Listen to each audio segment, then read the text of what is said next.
여러분 안녕하십니까? 3.1절 연휴 잘 보내셨습니까? 여러분들이 적극적으로 여러와 같이 성원해 주신 역전의 용사들은 날로 새로워지고 조회수가 무려 20만 회를 넘었던 적도 있습니다. 여러분 감사합니다. 오늘도 뜨거운 열정으로 정치권의 현안을 정말로 촌철살인으로 짚어줄 텐데요.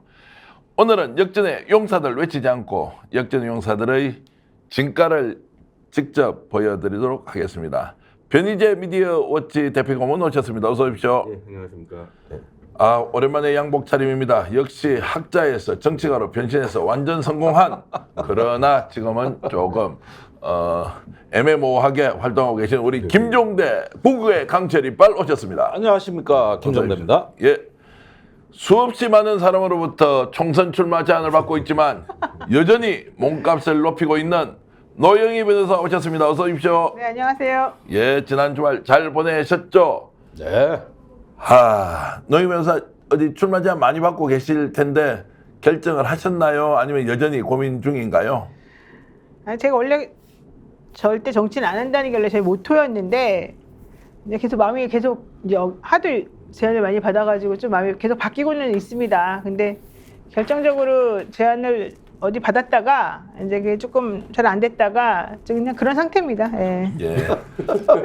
자, 이 말씀은 이제 서울에서 출마를 실제로 고민을 좀 했는데 여전히 결심을 하기까지는 시간이 좀 더 필요한 상황이어서 어떻게 될지 좀 더 지켜보겠습니다. 또 일부는 정말로 본적지를 찾아서 출마하라 이렇게 또 제안하는 분도 계시고요. 또 신당운동 하시는 분들도 여전히 노영희 변호사하면 넘버원으로 지난 총선 때도 마찬가지였습니다. 그런 제안을 하고 있는데 노영희 변호사가 어떤 결정을 할지 여러분들 관심 가져주시고 만약 결정한다면 크게 적극적으로 밀어주시면 고맙겠습니다. 자, 실시간으로 진행하고 있는 라이브 방송 역전의 용사들인데요. 지금 800명 가까이 지금 들어와서 오늘도 아마 월요일 방송 사상 최고 동접자를 기록하지 않겠느냐라는 생각으로 여러분들과 함께 방송 만들어 가겠습니다. 김정대 의원께 솔직하게 질문 좀 드리겠습니다. 왜 또 민주당 좀 비판 좀 하고 이재명 당대표 리더십 이렇게 세우면 좋겠다고 하니 댓글에서 김종대 좋긴 하지만 왜 그렇게 이재명을 마니까 이런 이야기를 하는 분들이 좀 있더라고요. 있겠죠. 예. 아니 뭐 니네 당이나 잘해. 남의 당에 또 충고질이고 훈장질이요. 뭐 이런 거 제가 많이 듣고 있어요. 그런데 나 국면과 어떤 상황에 따라 가지고 어제 그 쓴소리가 오늘의 약이 될 수도 있고 여러 가지 상황을 봅니다. 그리고 저는 민주당을 위한 또 민주당에 소속된 사람이 아니라 범야권의 그 승리를 위해서 얘기하는 사람이고 저의 정체성은 진보입니다. 그러니까 이런 부분에 대해 가지고는 구태 어떤 그 뭐에 걸리적거리지 않고 할 말은 하는 사람이다. 그리고 제가 그 시점에서 이 시점에서 그 말 안 하면 말할 사람 없습니다. 네. 어떻게 보면은 또 거기에는 존중의 뜻이 있는 거거든요. 그래서 이런 부분들은 또 우리가 냉철해질 필요가 있다고 저는 봐요. 크게 보면 범야권 진보개혁 세력들이 윤석열 정권을 어떤 식으로 심판해야 한다라고 하는 이제 야권 연대론에 대해서는 뭐 정말로 강한 철학 지론을 갖고 계신 분이라는 것은 제가 보증하면서 여러분들께 말씀드리고요. 오늘 첫 번째 주제가 조국 신당 돌풍 어떻게 봐야 하느냐. 자, 일단 변희재 대표, 조국 신당이 돌풍을 일으키는 것은 맞습니까?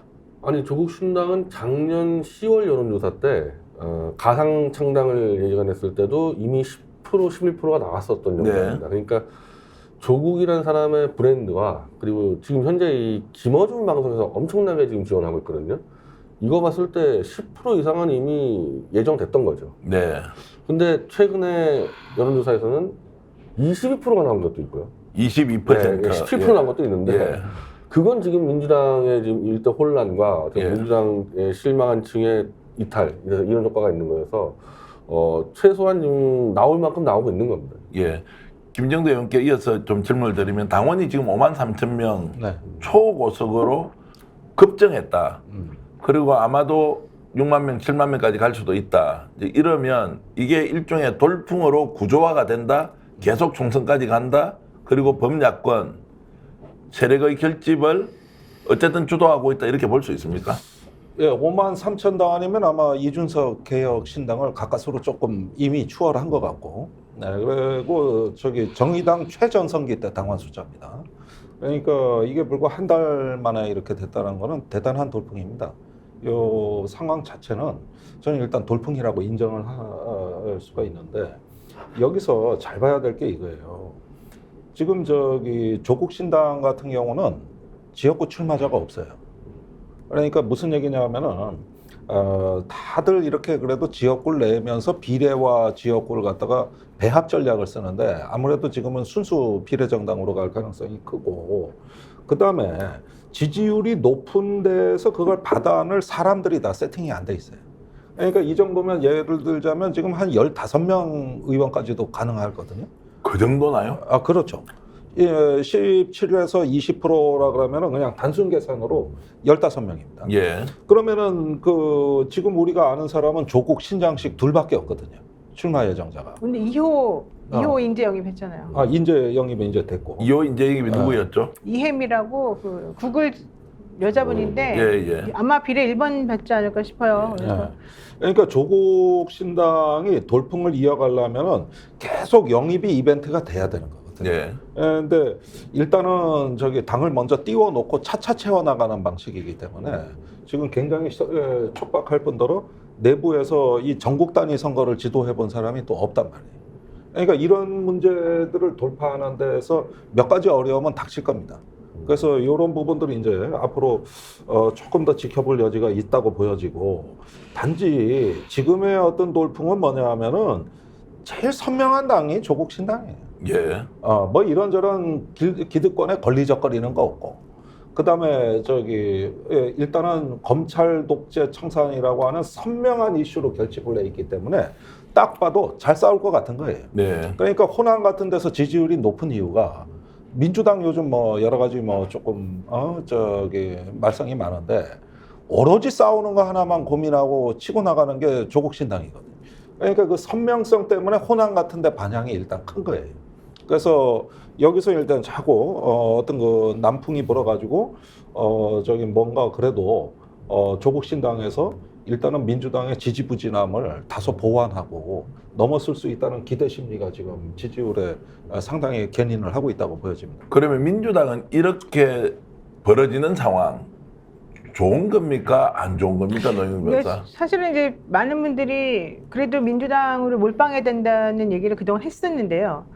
요즘에 이제 민주당이 비례도 밀실 공천이다 이런 얘기가 나오면서 좀 불만이 많이 쌓이고 있고, 더 큰 문제는 뭐냐면 그 준연동형을 하면서 소수 정당들한테 이 번호를 앞으로 막 주잖아요.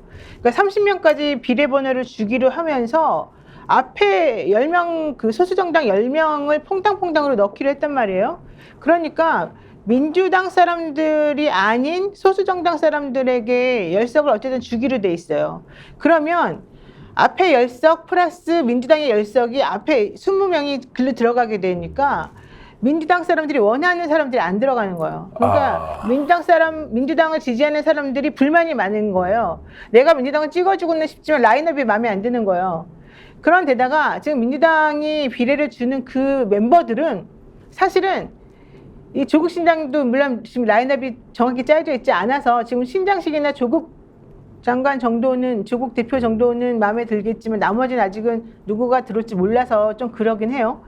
하지만 이 민주당 라인업도 마음에 안 드는 분들이 솔직히 있을 것 같고, 옛날 같으면 당을 그냥 믿고 찍어주는 게 많았는데 지금 같은 경우는 사실은 이 민주당 옛날에 그냥 당을 믿고 찍어줬더니 개판되더라 이거거든요.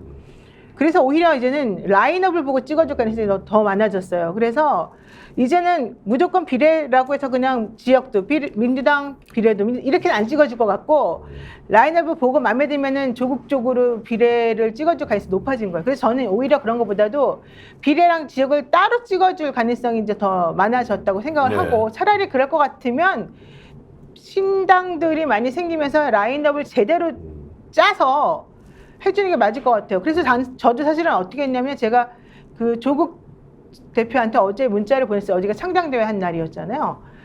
창당을 축하한다. 당대표 된 것도 축하한다. 저도 열심히 적극적으로 지지를 하고 가능한 일이 있으면 동참하겠다 이렇게 제가 답을 그 텔레그램을 보냈거든요. 답이 없는 거예요. 읽었는데. 그리고 난 다음에 오늘 기사가 났어요. 뭐라고 났냐면 조국 대표가 뭐라고 얘기를 했냐면 나에게 자천, 타천 뭐 여기에 그 비례로 하고 싶다는 뜻을 보낸 사람이 많다. 어허. 그런데 난 답을 안 하고 있다. 100건도 넘는 문자가 온다. 난 답을 안 하고 있다. 나는 철저하게 시스템에 의한 걸 하겠다. 이렇게 딱 그 인터뷰를 하더라고요. 좀 기분이 내가 좋겠어요, 안 좋겠어요? 완전 안 좋았겠는데. 매우 안 좋았겠죠. 왜냐면 장당 출범한 거 축하해 주는 나는 좀 기분이 되게 안 좋더라고요. 본인이 하고 싶어서 보냈다고. 그래서 나는 그래서 지워버렸어요, 대화방을. 그래서 나는 그런 데다가 이제 오늘 그 이혜민 씨가 이제 인재 영입으로 오늘 행사가 있었어요. 그래서 이거 조금 오해의 소지가 있을 수 있겠구나라는 생각을 하면서 딱 끊어버렸는데 그래서 이제 그분이 훌륭한 것과 별개로 이게 조금 그분이 이제 그러니까 조국 장관이나 조국 신당의 멤버들이 조금 오해할 수 있겠다 이런 생각이 조금 들긴 했었어요. 문자 보내면 안 되겠네. 그래서 문제 보내면 안 된다는 생각이 들었고 이쪽 사람들이 뭔가 조금 좀 당직자도 오늘 다 임명했거든요. 그러니까 조금 뭔가 얘는 뭔가 좀 기득권에 되는 거 아니겠다 이런 생각이 좀 들었어요. 어깨 힘들어하고. 저는 듣자마자 굉장히 이제 평론 시장에서 적극적으로 비례는 저 좀 도와주려고 내가 좀 그랬어요. 그런 마음으로 했는데 그런 마음으로 그랬는데 본인이 출마할 걸로. 그러니까 그건 설마 그러진 않았겠지만 그 전에 왜냐면 조국 장관에게 제가 꼭 정치하시라고 제가 미리 말씀드렸었고 그분이 원래 그 영화 만들었을 때 저희 부모님한테 표도 주고 그랬었거든요. 책도 보내주고. 근데 갑자기 제가 그래서 약간 뒤통수 맞는 느낌이 좀 나긴 했어요. 뭐 그렇게 생각하지 말고 어쨌든 노영희 변호사가 아닌 다른 사람들이 하도 이제 자천타천으로 많이 추천을 하니까 조국 장관이 그렇게 대답한 걸로 보고 결국 이제 이런 돌풍이 그 소나무당, 송영길 신당 쪽으로 이렇게 이어져서 뭔가 좀 새로운 바람이 된다 이렇게 볼 수도 있나요? 일단 소나무당에서 볼 때는 조국 신당은 굉장히 반가운 존재일 수가 있는데 이 제3신당 돌파를 해나가면서 정권 퇴진을 얘기하고 있고 그러니까 소나무당도 당연히 이제 이 송영길 대표가 윤석열 조기 퇴진 검찰 해체를 내섰기 때문에 비슷한 부분이 있는데 나중에 이제 좀 경쟁 관계가 됐을 때 아까 우리 노영희 변호사님이 그 비례 라인업을 얘기해 줬는데 조국 신당에 지금 영입한 인재라고 하는 신장식이나 구글 그 회사의 그거나 윤석열 조기 퇴진을 이 공약을 내세운 거에 비해서는 이 인재 영입이 지금까지 과연 퇴진을 위해서 열심히 싸웠던 분들이냐에 대한 의문점이 있단 말이에요. 그런 부분에 대해서. 그러니까 그건 이제 예를 들면 이제 송영길 소나무당 같은 경우는 100% 공개 오디션으로 과거에 윤석열 퇴진에서 뭘 싸워왔고 앞으로 뭘 싸우겠냐 그걸 기준으로 그냥 한 전당원 투표를 결정하겠다. 이건 뭐 손혜원 씨가 들어가지고 정해버렸으니까 라인업 싸움에서 결국 조국 신당하고 송영길 신당의 이 라인업이 정말 윤석열을 퇴진할 수 있는 사람들이 좋았냐 안 좋았냐 이걸 경쟁할 건데요. 아까 민주당은 더 심각한 게 이거 그냥 오디션도 안 한다면서 이 4-5개 군소정당과 합쳐있기 때문에 이렇게 되면요. 그 군소정당들 같은 경우는 그 당을 위해서 열심히 일하는 사람들이 되지 않겠습니까? 근데 그럼 그런 사람들은 일반적인 대중이 볼 때는 당에서는 열심히 하는 사람이지만은 인지도가 낮을 가능성이 높고 당연히 윤석열 퇴진 위해서 뭘 했는지 모르는 사람도 있기 때문에 민주당 라인업이 가장 뒤처질 가능성이 높아요. 지금 이 구조적으로 봤을 때 같은 경우. 그러면은 어차피 뭐 지역이야 지금 뭐 송영길 신당도 호남 정도밖에 안 될 거기 때문에 지역은 민주당 간다 했을 때 비례는 똑같이 윤석열 퇴진 위한 그 같은 당 아군이란 말입니다. 그랬을 때는 오히려 민주당이 제일 떨어질 가능성이 높은 거죠. 자, 소나무당, 송영길 신당 같은 경우에는 비례대표로 그러면은 갑니까? 지금은 지역구로만 다 출마하는 걸로 우리가 알고 있죠. 아니 원래 비례정당처럼 만들었는데 송영길 대표가 지역을 출마해서 약간 예외가 돼버린 거고 이제 호남은 몇 개 하겠다는 건데 원래 목표는 비례정당이었어요. 비례정당으로 그러면 후보를 낸다 그죠? 그래서 손혜원 의원이 선대공장이 되면서 아마 이 열린민주당 때 손혜원 의원이 그 100% 오디션 해봤거든요. 그래서 어제 회의할 때 보니까 100% 오디션 간다.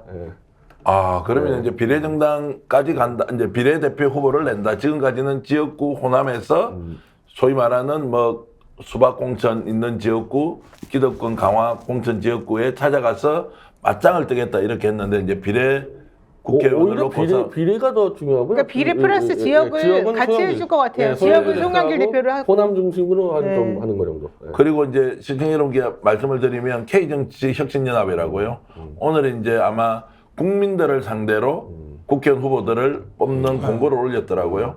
K정치혁신연합입니다. 지금 뭐 한 1,500분 보고 계신데 들어가 보시면 여기는 훨씬 더 강력하게 진보성을 드러내고 윤석열 정권 퇴진과 뭐 이제 이런 걸 해야 된다.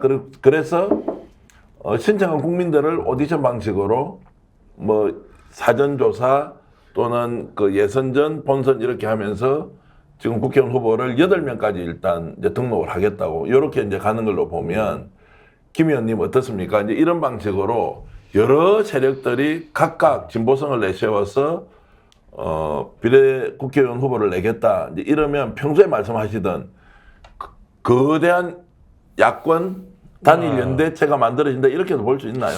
그러니까 뭐 일종의 이게 또 무지개 연합인지 모르겠는데 이렇게 되면은 큰 정파들 대한민국에 아직 뭐 시민사회단체나 어떤 그 정파들에서 내부 토론이 벌어질 가능성이 높죠. 우리 표를 어떻게 분배해 줄 거냐 이런 거 토론하는데 굉장히 많은 거죠. 그러니까 뭐 일정 정도는 민주당 더불어민주연합 쪽으로 주고 조국 혁신당으로도 좀 주고 뭐 이러면서 이 진보가 잘하는 게 주로 이런 거라고요. 예. 그러니까 인천, 성남, 광주 이런 데서는 이런 토론들이 벌어질 가능성이 굉장히 저는 높다고 보고 어디 한 군데로 쏠리지 않는다. 저는 만약에 그러려면 표가 좀 분산을 조직적으로 잘 만들어 나가야 될 것 같아요. 제가 옛날에 대한변협 선거할 때 그렇게 표를 분산을 잘 시켜가지고 성공을 시킨 예가 있었었는데 이게 잘하면 성공이고 그렇지 못하면 완전히 망하는 거거든요. 그래서 그런 거를 조금 잘 맞춰서 해줘야지. 안 그러면 이거 정말 망할 수가 있어요. 아니 그러니까 여기서는 어떤 인물을 영입하느냐 게임이에요. 그러니까 그 라인업을 정말 선명하게 해줘야 돼요. 저는 여기서 예컨대 지금 지지율이 아주 높은 조국 혁신당 같은 경우에 표를 끌어들일 수 있는 후보를 실제로 영입해야 됩니다. 예. 그렇죠. 그러니까 앞에서 간판을 잘 만들어줘야 돼요. 뭐냐면 3-4명으로 좋게요. 예. 이 검찰 문제만 갖고 싸우는. 그런데 지금 소구할 수 있는 영역이 어딘가를 식별을 해야죠. 노동도 있을 거고 여성도 있을 거고 뭐 이러는데 하나씩은 이렇게 해줘가지고 그쪽에 조직 속에 들어가서 그쪽에 물에 가서 일을 할 수 있는 사람들이 포진이 돼야 되고 그다음에 이제 이걸 관리할 수 있는 어떤 당의 사무국 같은 것들이 이제 형성이 돼야 되는 건데 지금 내가 보기에 조국 신당은 정신이 없는 것 같아요. 아직까지는. 그러다 보니까 이런 부분들이 얼마나 준비가 돼 있을지가 미지수인 겁니다. 이게 아직까지. 본인들도 이 정도 바람이 불 줄 몰랐다는 거죠. 그렇죠. 옛날에 이제 민주당이 4년 전에 비례 위성정당을 만들어냈는데 대참사였습니다, 솔직히. 예. 아주 쫄딱망한 거예요. 뭐 표는 어느 정도 얻었다 그러지만은 후에 거기서 3명이 출당이 됐고 또 1명은 국민의힘으로 넘어갔고 이제 와서 보면은 아주 졸작이거든요. 급히 하다가 체한 거거든요. 그러니까 이후까지 봐야 되는 거예요. 만약에 이래가지고 검찰 독재 청산을 하고 했는데 나중에 이제 국회가 출범할 때 내부 출발부터가 찌그렁거린다 그러면 뭐 명분이 다 증발돼 버리고 그냥 어디로 사라져 버리는 거잖아요. 그러니까 그런 어떤 그 시행착오까지도 다 고려해야 되는 겁니다. 김종대 의원께서 평소에 보수는 통합해야 이기고 진보는 연대해야만 이겨야 한다는데 이게 흐름으로 보면 단순히 민주당의 반대 이런 것이 아니라 큰 판에서 야권 연대가 이루어진다는 느낌이 있고 자, 이렇게 돌풍이 일어나면 오늘 송영길 전 민주당 대표가 재판 과정에서 나 보수구를 좀 풀어달라. 지금 소나무당 출범하면 어쨌든 바깥에서 활동해야 한다고 판사한테 호소를 하더라고요. 그러면 내일 모레입니다. 3월 6일 날 소나무당이 출범을 하게 됩니다. 그리고 정당 창당 행사를 하면서 이제 앞으로 어떻게 이번 총선에 임할 건지를 이제 국민들 앞에서 구체적으로 밝히는데 이 바람이 좀 이어져서 갈 가능성이 좀 있지 않습니까? 일단 송영길 대표는 광주 출마를 확정 지었기 때문에요. 지역구도 정했습니까? 지역구만 이제 근데 아직 경선이 끝나지 라인업 부분이 있어서 그것만 이제 지역구 남았는데 내부적으로는 결정한 걸로 알고 있습니다. 내부적으로는. 네. 본인이 광주를 출마해 들어가서 어떻게 보면 호남 기반의 지지층을 확보하겠다. 그래서 광주 말고 전남 부분도 좀 가능하면 여러 군데 출마할 것 같아요. 그리고 송 대표가 그 감옥에서 얘기했는데 호남은 경쟁 체제로 가자. 호남은 오히려 경쟁을 안 해서 문제가 되니까 지금 어차피 지금 호남 공천에서 지금 현역들도 많이 탈락했고 복잡하거든요. 그러면 다자로 경쟁해버리면 되는 거죠. 그래서 그 호남의 지지 기반이 가지고 전국에 또 호남 사람들이 많이 있단 말이에요. 그것까지 포함해가지고 이 정당 지지로 간다 해서 조국 신당하고는 약간 지지층이 약간 다른 부분이 있어요. 예. 조국 신당은 지역 기반보다는 약간 좀 온건하거나 약간 좀 세련된 레프트 기반이란 말이에요. 그쪽 예. 같은 경우는 좀 젊은 층하고. 그래서 소영길 소나무당하고 조국 신당은 지지층은 그렇게 겹치지 않을 것 같아요. 자, 그러면 송영길 신당 같은 경우에는 약간 온건한 레프트의 젠틀한 게 아니면 어떤 분들이죠? 약간의 좀 그 호남의 지역 기반이라고 정통민주당의 정통민주당의 이게 약간 좀 한 50대 40대 좀 그런 층. 그리고 거리에 나가서 검찰 정권 타도하자고 적극적으로 목소리를 외치는 분들도 그게 많아요. 지금도 유승원 정권 제일 타도 많이 외친 데가 호남이기 때문에. 예, 그래서 그러면 그런 변희재 대표는 정치적으로 지금 현재 포지션은 약간 보수 쪽이고 윤석열 반대 쪽이면 이쪽 세력들도 함께 예를 들면 진단으로 갑니까? 저 같은 사람이 들어가 있기 때문에 예. 윤석열 퇴진만 동의되면 보수도 뭐 같이 할 수 있는 정도로 노선을 넓혀놓은 거죠. 노선을 넓혀놨다. 그럼 공통점은 이런 거네요. 윤석열 정권 퇴진 그리고 탄핵하자 뭐 이런 쪽으로 에너지가 직결되어 있는 세력들의 총결집인데 지역 기반은 호남이고 정치적으로는 진보도 있고 보수도 있고 섞여 있다. 이렇게 이제 볼 수 있는데 혹시 K정치혁신연합하고 송영길 진당이 서로 합쳐서 원팀으로 하자 이런 이야기도 있던데. 협의 중이에요. 협의 중입니까? 예, 협의 중입니다. 그리고 합의가 될 가능성이 높습니다. 아, 높아요. 네. 저는 좀 협의가 됐으면 좋겠어요. 네. 사실은 K정치연합? 혁신? K정치혁신연합. 저는 거긴 처음 들었는데 저는 좀 이렇게 자꾸 막 벌리고 분열 이렇게 네. 새로운 거 자꾸 나오지 말고요. 왜냐면 번호도 중요하거든요. 우리가 지금 국회의원이 현역 국회의원이 있으면은 모르겠는데 송영길 대표 지금 현역 국회의원이죠. 아니죠 참. 아니면은 안 되고 현역 국회의원이 한 명이라도 있으면 좋겠고요. 없으면 어쨌든 많이 막 벌려놓으면 안 되거든요. 그러면 번호가 있어가지고 어쨌든 유명한 사람이 있어가지고 사람들이 좀 이 당의 이름을 정확히 알아가지고 너무 우후죽순으로 이 당이 막 생겨나 버리면 사람들이 헷갈리거든요. 그러니까 그러지 않아야 되고요. 유명한 사람이 들어가야 돼요. 어쨌든 중요한 거는. 그래가지고 사람들이 앞번호 그 사람 이름을 보고서 어쨌든 가서 찍을 수 있게끔 돼야 되고요. 선명해야 돼요. 이 메시지의 하나는. 그래서 이번 싸움은요. 저는 항상 이번 싸움은 견제가 제일 중요하다고 생각하거든요. 저는 물론 이재명 대표도 그렇게 정확히 말했지만 대통령이 너무 권력을 많이 가지고 있어요. 문재인 대통령도 사실은 권력을 많이 가졌지만 게다가 문재인 대통령은 지지도도 훨씬 높았지만 권력을 절제했단 말이죠. 그런데 이 대통령님은 윤 대통령님은 권력을 가지고 있는 거를 막 200% 300% 쓰잖아요. 그런데 여기다가 국회의원의 권력을 더 얹어주면 큰일 난다고 저는 생각해요. 그래서 그거를 이번에 막아주는 게 바로 저는 총선의 역할이라고 생각하기 때문에 그거를 국민들이 알아야 되는데 지금 언론까지 가세하고 검찰까지 가세해가지고 지금 그걸 못하게 막고 있어요. 이 균형을 흐트러뜨리잖아요. 그러니까 국민들이 알아야 되기 때문에 이번에는 저는 다 필요 없고 권력을 그쪽으로 쏠리지 않게끔 하는 게 가장 중요하거든요. 다른 거 다 필요 없거든요. 그래서 여러분들에게 그걸 하나만 알려주기 위해서라도 이번에 제가 자꾸 총선을 생각 하나도 안 하다가 이번에 조금이라도 하는 이유는 견제, 균형 이것 때문에 그러는 거거든요. 그래서 K도 좋고 뭐 다 좋아요. 저는 조국신당도 좋고 다 좋지만 민주연합에서 만드는 그 뭐 비례 이거는 조금 제가 보기에 조금 약간 망해가고 있는 것 같아요. 갈라먹기. 그래서 그거보다는 조국신당이나 뭐 아까 K연합이나 소나무당이나 이렇게 좀 선명하게 나타나는 그 당들이 좀 지금 역할을 해줄 때고 그래서 좀 합쳤으면 좋겠고 아니 그게 100% 오디션이 된다는 전제에서 합칠 수가 있거든요. 네, 그렇게 해줬으면 좋겠어요. 조국 신당은 얘기가 안 된 것 같아 K연합이랑. 그렇죠. 오디션 안 하고 이제 그렇죠, 찍는다 그렇죠. 그랬다. 그러니까 소나무당과 될 수 있는 건 100% 오디션이기 때문에 가는 겁니다. 그래서 이제 조금 부연 설명드리면 뭐 조국신당은 독자 노선으로 가서 10석, 15석까지 갈 수 있다고 하는 거고 K정치혁신연합은 누가 주도하느냐 이래경 위원장으로 이름 들어보셨죠? 잠시 민주당 혁신위원장으로 하루 임명이 했습니다. 되었다가 10시간 만에 자진 사퇴를 했던 분이 있습니다.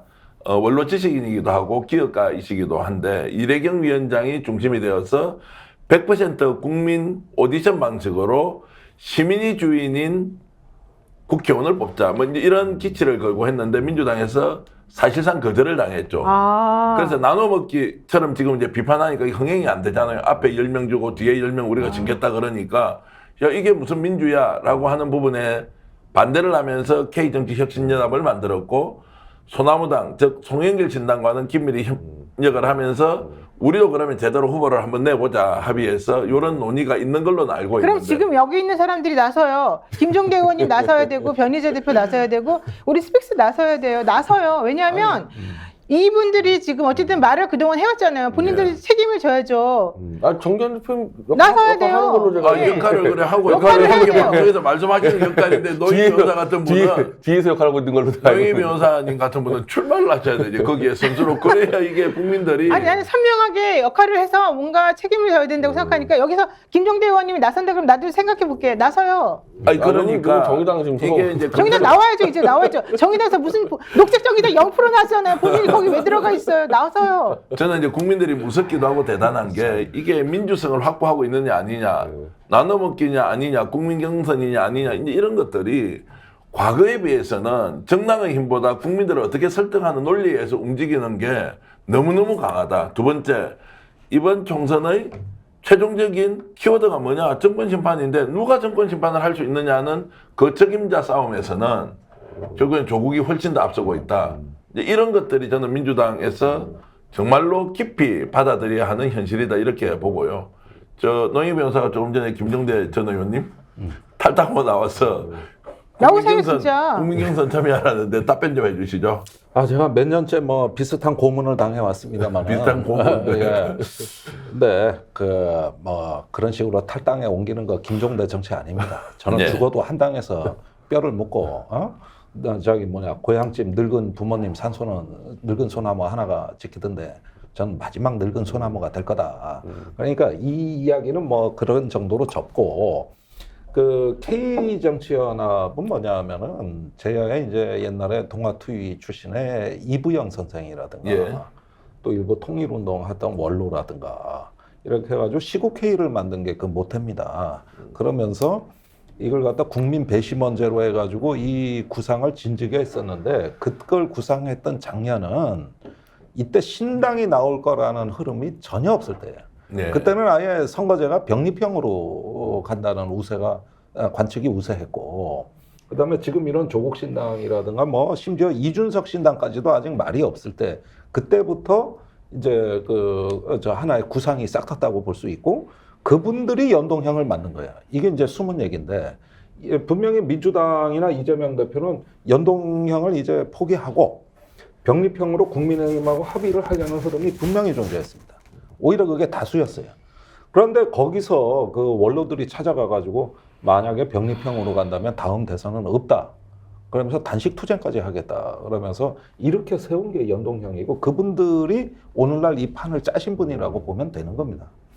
그러면서 이제 국민 경선, 이 국민 배심원제를 통해 가지고 흥행을 일으킬 수 있다고도 본 건데 그 사이에 조국 신당이 생기고 제3지대가 생기고 뭘 많이 이러다 보니까 지금은 예전만은 못해요. 기대감이. 그건 분명한 사실입니다. 그리고 K정치연합을 통해서 진출하는 건 저희가 한 국회의원 4명 정도는 가능하다고 하던 거예요. 지금도요? 네. 그렇게 가능해요? 아니 근데 그래요? 지금이야 이제 조국 신당 쪽으로 표가 많이 갔으니까 최대치로 봤을 때 한 4석 정도는 가능하지 않겠냐 이랬던 걸 봤는데 지금 이제 조금 목표가 하향 조정될 가능성이 있는 거거든요. 그래서 이런 부분들까지 보고 내가 지원하는 분 중에 꽤 괜찮으신 분들이 지원한 걸로 알고 있습니다. K정치연합에요. 예. 누구누구요? 이름 한번 말씀해 주세요. 난 사실 오늘 처음 들었어요. K정치 혁신연합으로 당명을 정했더라고요. 아, 그래요? 그렇죠. 그렇게 진즉 빨리 진즉하지. 당의 형태를 취했어야 되는 거죠. 그렇죠. 그런데 조금 속도가 늦어 보이는데 그건 연동형이나 병립형이냐 그것 따지다 늦어진 거예요. 그래가지고 근데 최근에 좀 몇몇 후보들이 눈에 띕니다. 그런데 전투력이 꽤 강한 분들이에요. 아 그래요? 전투력이 꽤 강한 분들이고 그러면은 제가 보기에는 그래요. 이게 동탁이가 전행할 때 천하의 군웅들이 다 할거하는 국면이거든 이게. 예. 그런데 그때 뭐 유비도 모이고 조조도 모이고 송관도 모이고 하면은 핵심은 이거예요. 누가 잘 싸울 것 같냐. 누가 그렇죠. 선봉장이 될 거냐. 요 논쟁이거든 요게. 야 재밌어지는데. 그러니까 내가 누군데요? 그 아니, 지원하신 내가 분? 나중에 말씀드릴게요. 그런데 거기에 쟤라면은 저 분야에서 제일 잘 싸우는 애야. 뭐 이런 연상이 되는 사람들이 네, 있어요. 예. 그러면은 딱 보기에 이제 국민들이 갑자기 민주당만 바라보던 지지자들 입장에서는 식탁이 풍성해진 거예요. 예. 이게 이제 각지에서 예기치 않은 인물들이 나타나는 거예요. 그러니까 식탁이 갑자기 풍성해진 거예요. 짬뽕 전문집이라 그래 갔더니 탕수육도 하고 군만두도 있고 다 있는 거예요. 식탁이 생각보다는 풍성한 거예요. 그러니까 저는 이렇게 생각해요. 요즘에 이제 진보 유튜버들도 많고 활동을 많이 하고 진보 유튜브를 많이 보시는 구독자들도 많잖아요. 네. 그들이 연합을 해가지고 최소 3명은 내보낼 수 있잖아요. 그렇습니다. 그들이 최소 3명만 내보내도 돼요. 그럼 목소리를 낼 수 있는 거예요. 기존의 양당 정치에 정말 징글징글하게 생각하시는 분들이 3명만 내보내 보자고요. 그러면 되잖아요. 지금 서울의 소리, 그러니까 물론 다 겹치겠죠. 제가 보기에 네. 제가 좀 안타까운 거는 구독자들이 다 겹쳐요. 솔직히 말해서 뭐 겸손, 그 다음에 서울의 소리, 뭐 팩트, 이동영 또 어디예요? 새날. 새날, 그죠? 새날. 예. 그리고 또 누구죠? 아니 뭐 많죠. 근데 어쨌든 그쪽에서 뉴탐사 많이 뭐 다 나타나요. 많죠. 예, 예. 근데 어쨌든 겹쳐도 어쨌든 최소 100만 명, 200만 명 정도는 300만 명 정도 된다고 그래요? 합니다. 예. 300만 명이면 3%면 3명 뽑으려면 몇 명 표가 나와야 돼요? 아니, 어쨌든 3% 넘어야 되는 자격을 주는데 그게 대략 3석이에요. 그게 세석이에요. 예, 3석이 안 될 수도 있어요. 지금 상황에서. 그런데 대략 3%에서 5%라고 보고 이렇게 하면 정의당이 전에 9.7%하고 5석이었습니다. 예. 그러니까 단순 계산으로 하면 그 정도인데 근데 그 정도 얻을 수 있어요? 300만이면? 제가 보니까 이런 거예요. 그러면은 사실 조국 신당도 독자적으로 교섭단체가 되긴 어려운 상황입니다. 네. 지금 아무리 그렇지, 나중에 불풍이어도. 연합해서 하면 되겠죠? 그러면은 이런 작은 정당들이 쭉 있잖아요.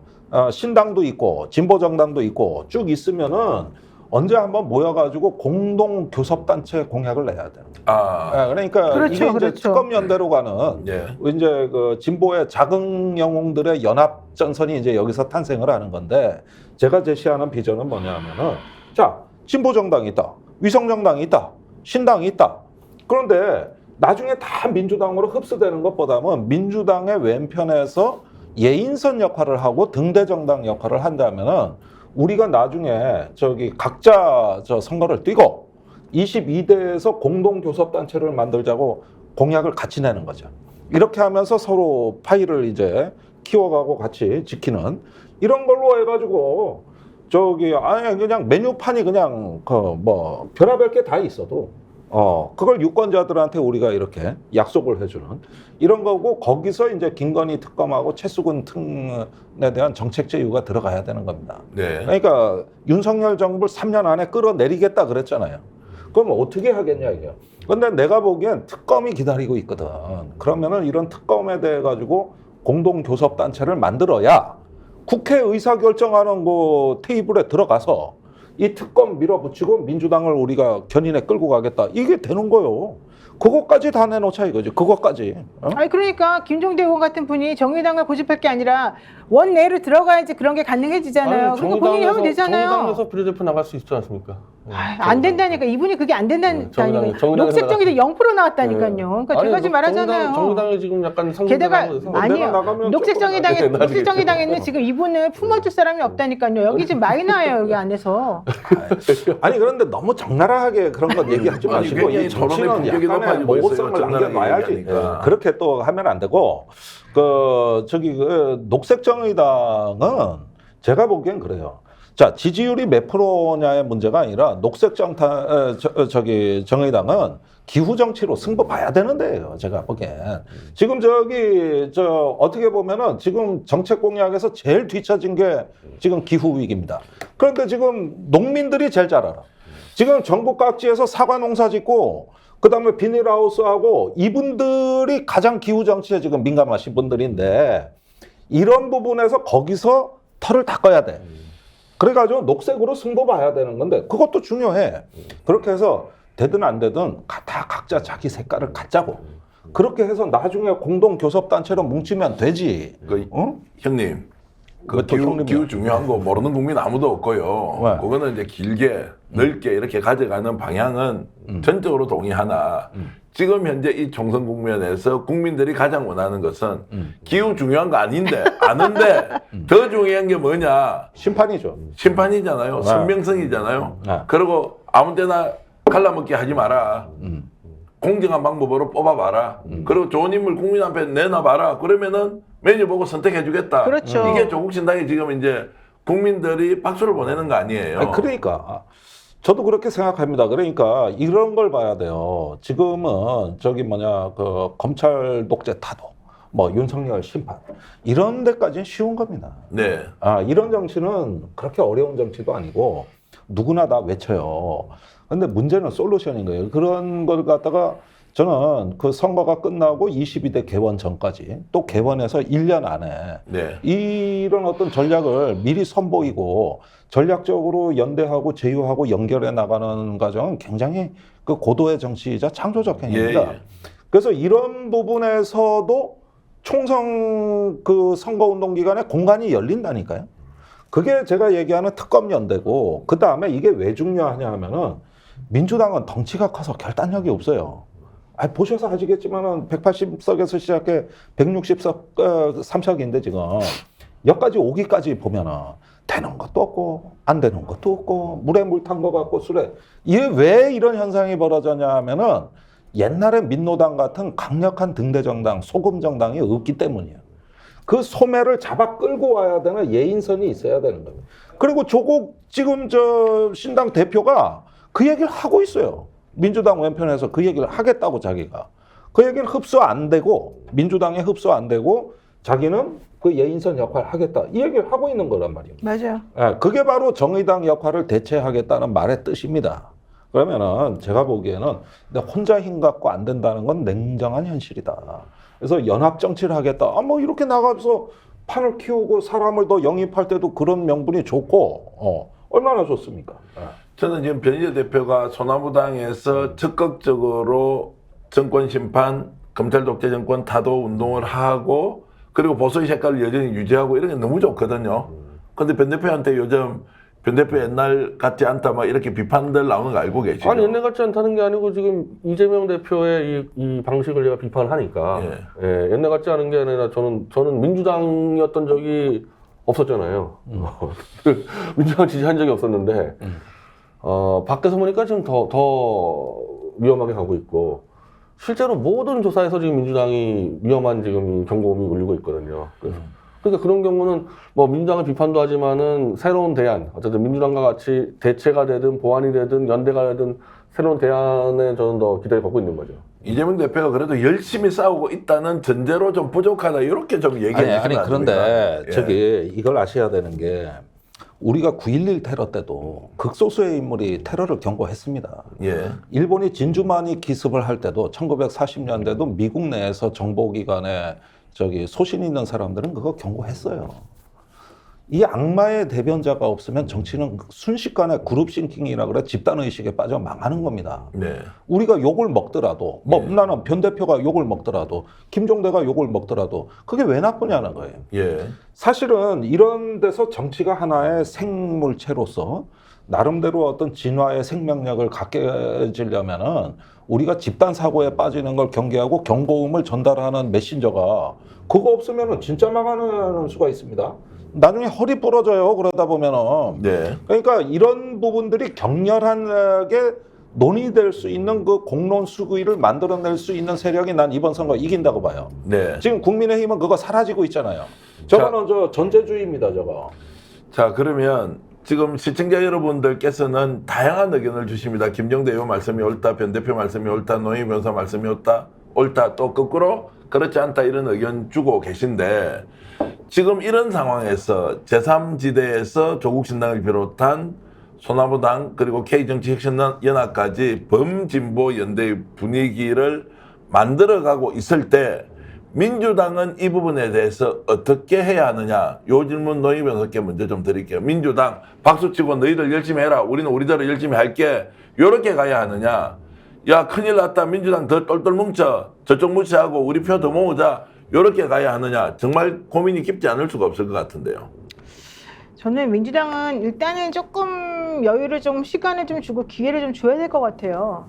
어쨌든 오늘 임종석 실장이 잔류하기로 됐잖아요. 그러면서 예. 조금 분위기가 조금 달라지고 있잖아요. 그러니까 민주당은 그렇게 순식간에 망하는 당은 아닙니다. 민주당은 이 역사가 있는 당이고, 민주당은 어쨌든 믿어도 되는 당이에요. 기본적으로 저는 그렇게 생각해요.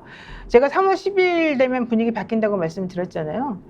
민주당이 그렇게 막 어제 오늘 만들어지고 급조되고 그렇게 하루아침에 망가지고 이렇게 막 조변석기하는 그런 당이 아니거든요. 저는 민주당을 믿습니다. 다만 민주당은 덩치가 너무 커졌고 또 민주당이 너무 이제 점잖고 너무 사람이 많다 보니까 이렇게 기민하게 움직이고 탁탁탁탁 치고 나가고 이런 걸 못해요. 그런 거는 좀 작은 당들이 해줘야 될 부분이 있는 것 같아요. 그래서 민주당은 민주당대로 역할을 하고 대신에 아까 말씀하신 뭐 K 정치연합 같은 이런 K정치혁신연합 네, 이런 당들이 해야 될 것도 그런 당들이 하고 저는 역할 분담을 조금 해줘야 될 것 같아서 일단 민주당의 역할은 역할대로 하라 그러고 선명하게 뭔가 좀 이 정권하고 싸워야 될 당들은 또 조금 하고 이제 이런 것들은 좀 필요하지 않나 생각이 들어요. 변 대표 어떻게 보세요? 오늘 순천 공천에서 정말 있을 수 없는 일이 벌어졌는데 순천에다가 이 현역 의원이 있는데 한 지지율이 40% 나왔었는데 지지율 10%대에 이재명 대표의 부인 김혜경 여사의 수행 실장 출신을 그냥 단속으로 찍어버렸습니다. 이 순천에서 발칵 뒤집혔는데 순천에서는 원래 이정현을 당선시킨 적도 있을 정도로 어떻게 보면 순천 이 주민들이 원래 옛말에 순천에서 인물 자랑하지 말라 그런 게 있지 않습니까? 그런 프라이드가 있는데 어디 이럴 수가 있냐? 그러니까 순천발 이제 호남에서 어떻게 보면은 이재명 비토론이 나오기 시작하고 있거든요. 네. 그러니까 일단 지금 뭐부터 해야 되냐면은 이렇게 도저히 이 지역 주민 민주당 지지자들에게 설명 불가한 공천. 멀쩡하게 잘하는 사람도 있는데 이재명 가깝다고 내려 찍은 것들이 여러 개가 있어요. 저는 이거는 빨리 되돌려야 된다고 봅니다. 이 부분에서. 뭐 당연히 되돌리지 않겠습니까? 순천은 뭐 이것 때문에 난리 법통이 났어요. 뭐 이미 경선에 나왔던 후보조차 사퇴해버리고 소병철 의원이거든요. 지역구가 아예 나 출마 안 하겠다라고 이제 선언까지 해서 어떤 식으로든 민주당이 이 문제는 수습을 해야 될 것이다. 이대로 갔다가는 정말 총선에 망한다. 수도권에서 정리해 놓은 거 지금 순천에서 일 터질 수 있다 이런 생각으로 좀 정리를 해야 될 것 같고요. 어찌됐든 민주당이 지금 뭐 순천 공천은 그렇지만 이제 제3지대의 이런 이제 일종의 급부상을 어떻게 하느냐. 김정대 의원님 이렇게 하면 안 돼요. 이재명 대표가 우리는 우리대로 열심히 할 테니까 여러분들 열심히 해서 결국에는 우리가 정권 심판에 큰 대세에 같이 손을 잡고 갑시다. 이렇게 좀 통금 방식으로 지원은 아니라도 아니 잠깐만요. 네. 여기 지금 댓글에 저의 말을 오해하시는 분들이 많아요. 뭐 그 민주당은 가만히 있고 야당 작은 당들이 싸우라는 거냐 이렇게 말들 하는 분들이 많은데 그 얘기가 아니고 예. 민주당은 민주당의 역할이 있으니까 조금 기다려보면 민주당이 자기 일을 할 거란 얘기고 예. 민주당을 믿어보란 얘기인 거예요. 여러분 제 말을 오해하지 마시고요. 대신에 이제 기민하게 탁탁탁탁 치고 빠지고 하는 역할을 또 선명성 있게 하는 당들이 있으니까 그대로 좀 기다려달라는 얘기입니다. 여러분 자꾸 오해하지 예. 마시고. 그렇죠. 좀 전에 질문한 거. 네, 그 이재명 대표가 분발을 해야 된다는 건 제가 지난번에 얘기 많이 했다가 네. 이제 뒤지기 얻어맞은 거 아닙니까? 저도 댓글로. 그래서 그 얘기 또 시키는 건 조금 마저 잔혹해 보이는데 자, 저는 이렇게 한번 보세요. 한국 민주주의가 언제 제일 활기차고 역동적이었고 효능감이 높았느냐? 다당제제 하에서였습니다. 13대 4당 체제에서 5공 청문회를 하고 민주화를 했습니다. 그다음에 박근혜 대통령 탄핵할 때 5당 체제였습니다. 그러니까 하나의 어떤 역사의 구비에서 이렇게 연합의 정치가 오늘날 한국 민주주의를 끌어온 그 역사가 있고 힘이 있지 민주당이 다 한 거 아닙니다. 언제 혼자서 그게 다 됩니까? 이게 정치의 요구가 시민들이 분출할 때는 양당 체제가 순간적으로 무너져 버리고 붕괴했다는 거고 저는 지금이 또 그 시점이라고 보는 거예요. 그렇다고 이낙연식 제3지대가 뭐 양당 체제 극복의 대안이냐? 아닙니다. 아니에요. 그리고 이준석 체제도 지금 제가 보니까 앞으로 나가지 못하고 있는 거예요. 그러면 뭐냐 하면 이때 풀뿌리 아래로부터의 그 정치혁명을 추동해내는 세력들이 전면에 등장하는 겁니다. 그게 조국신당도 될 수 있는 거고 또 다른 진보 연합도 될 수 있는 겁니다. 그러면은 결국은 이런 어떤 그 분출이 윤석열 정권 심판이라는 이유 때문에 생겨난 에너지라면 그 힘이 그대로 다음 국회까지 이어져야 되고 그게 좋은 정치라고 저는 믿는 거예요. 그러면 이재명 대표가 어떻게 보면은 지금 와가지고 여러 가지 어떤 공천의 내용이 장기화되는 이런 상황에서 저는 자신의 어떤 정치관을 한 번은 밝혀야 된다고 봅니다. 이건 단순한 민주당 문제가 아니라 큰 야권의 맏형 지도자로서의 좀 품격을 보여줄 필요가 있고 지금 이번에 저기 비례 그 연합당 와서 축사도 하시던데 뭐 그런 어떤 거에서 또 이제 조국 신당에 대한 입장도 계속 질문을 받을 거예요. 그리고 송영길 신당, 소나무당이 생기면 거기에 대한 것도 마찬가지입니다. 조금 더 적극적으로 범야권에 어떤 그 자기 메시지도 내고 얼굴을 비치실 필요가 있다. 그리고 이 내홍은 제가 보기에는 정말 가슴 아픈데 생각보다 조금 치명적인 것 같은데 이것도 어차피 3월 중순이면 다 극복됩니다.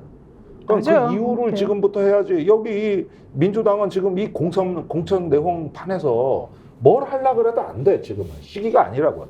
그러니까 아까 노영희 변호사 말대로 이럴 때는 또 다른 세력이 분발을 해주는 거고 그런 면에서 난 조국 신당에 대해 고마움이 있어요. 네. 그러나 거기조차도 조국 신당조차도 제가 보기엔 아직까지 이루어진 게 아무것도 없어. 맞아요. 후보진이 준비가 안 돼 있단 말이에요.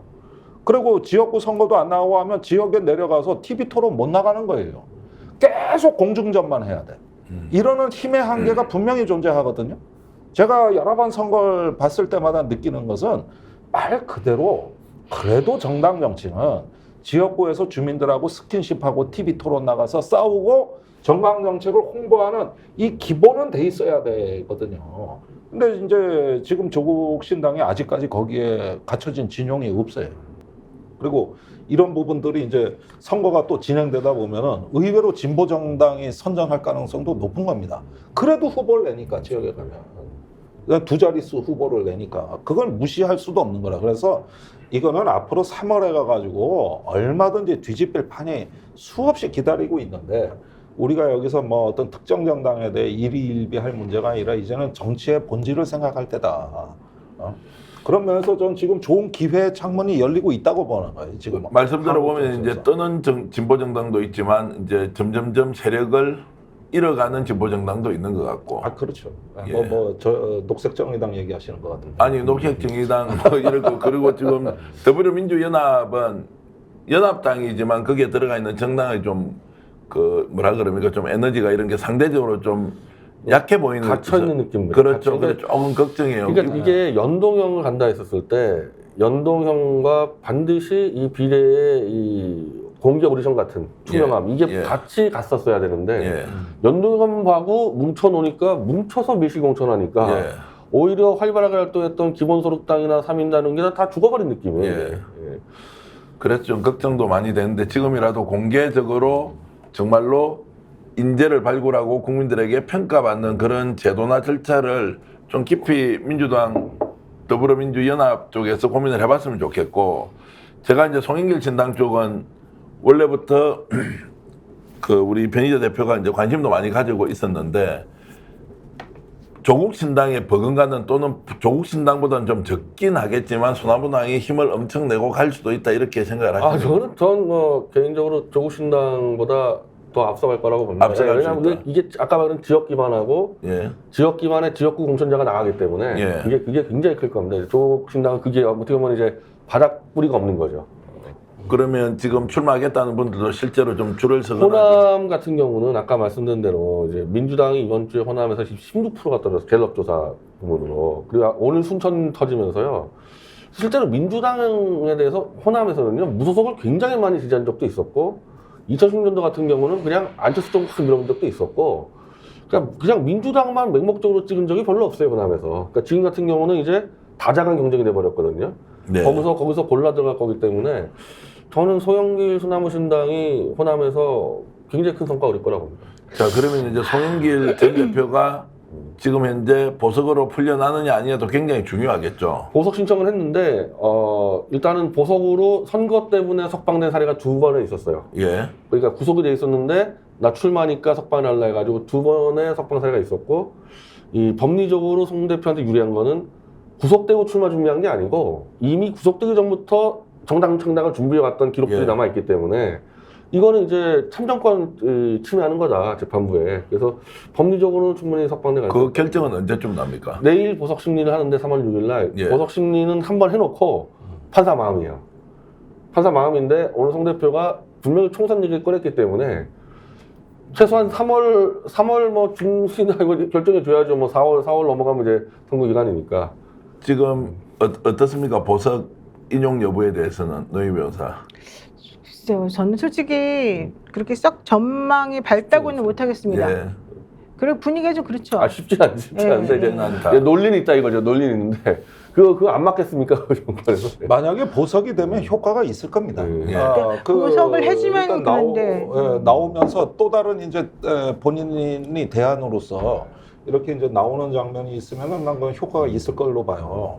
그러니까 지금 이 문제는 제가 아까 이제 조국신당이 만약에 어떤 선거운동 기간 들어가 가지고 지역 출마자가 없으면 어디 가서 유세를 할 거냐.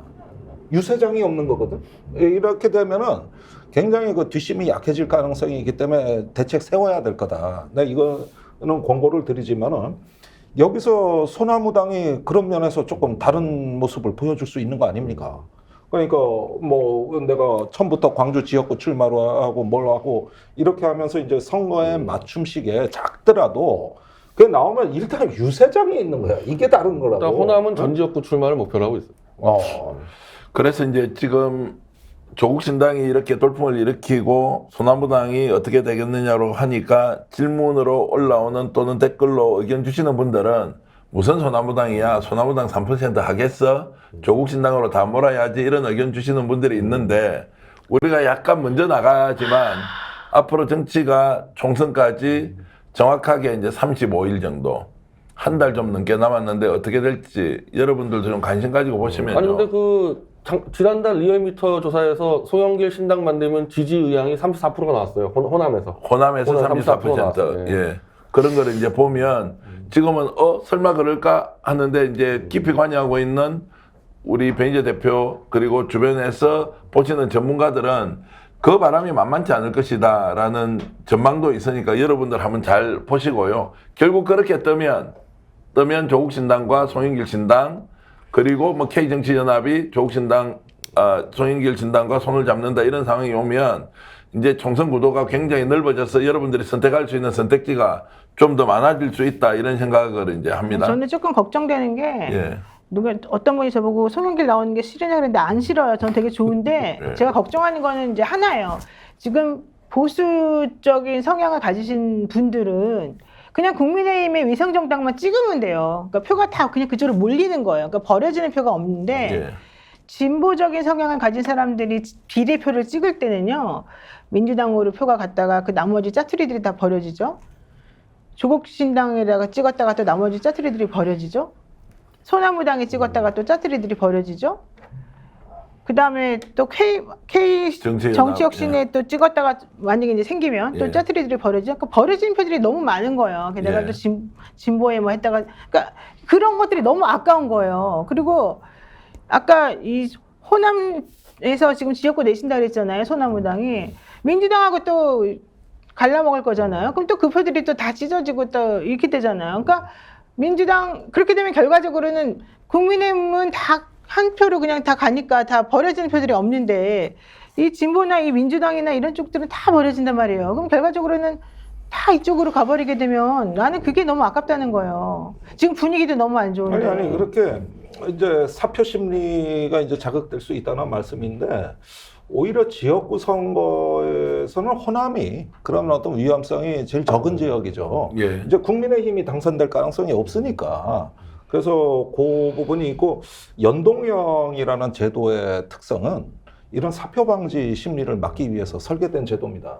그러니까 표가 설령 분산이 된다 하더라도 일단은 원내 진입 자격은 3% 이상 정당만 돼 있기 때문에 나머지 그것도 못 받는 당이 있다면은 진입 자체가 안 돼요. 그러나 3%라도 받으면은 원내 자격을 주는 겁니다.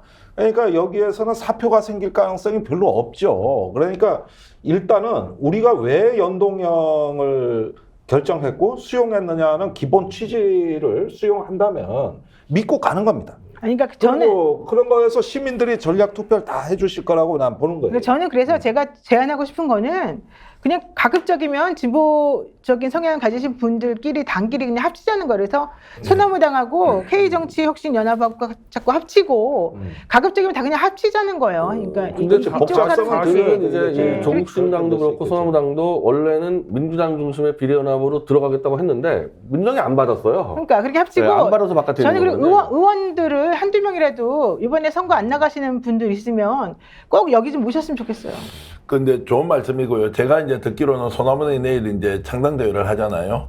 창당대회 할 때 정치적 제안을 하는데 민주당이 지금이라도 송영길 신당과 손을 잡고 우상호 의원이라도 아니 송영길 신당과 손을 잡고 큰 판에서 국민 경선 하자. 지금 이렇게 가면 안 된다라고 제안은 할 것 같고요. 근데 그 제안이 거절될 가능성이 90%다. 그러고 나서 독자 노선을 간다. 그만큼 지금 민주당이 하고 있는 방식이 문제가 있고 이렇게 해서 총선 정면 돌파할 수 있느냐 걱정을 하고 있다고는 들었는데요.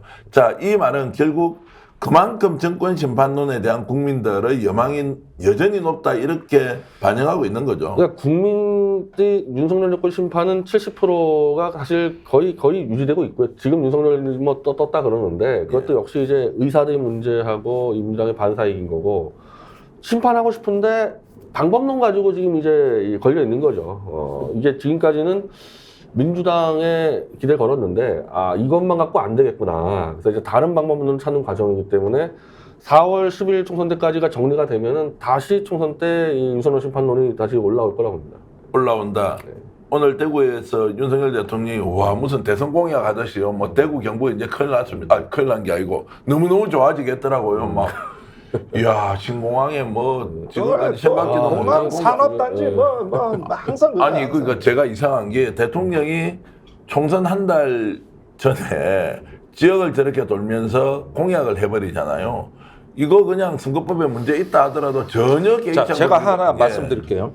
저번에 서산에 가서 군사보호구역 터뜨렸어요. 예. 제가 이거를 계속 지금 저 공군 출신들하고 토의하고 있는데 지금 서해에서 뭔 일이 일어난다 그랬잖아요. 총선 앞두고 국지전 일어날 가능성 높다 그랬죠. 그러면 여태까지 거기에 고립돼 있는 해병대를 지원하는 게 1차가 공중 전력인데 대부분 대구에서 F-15가 옵니다.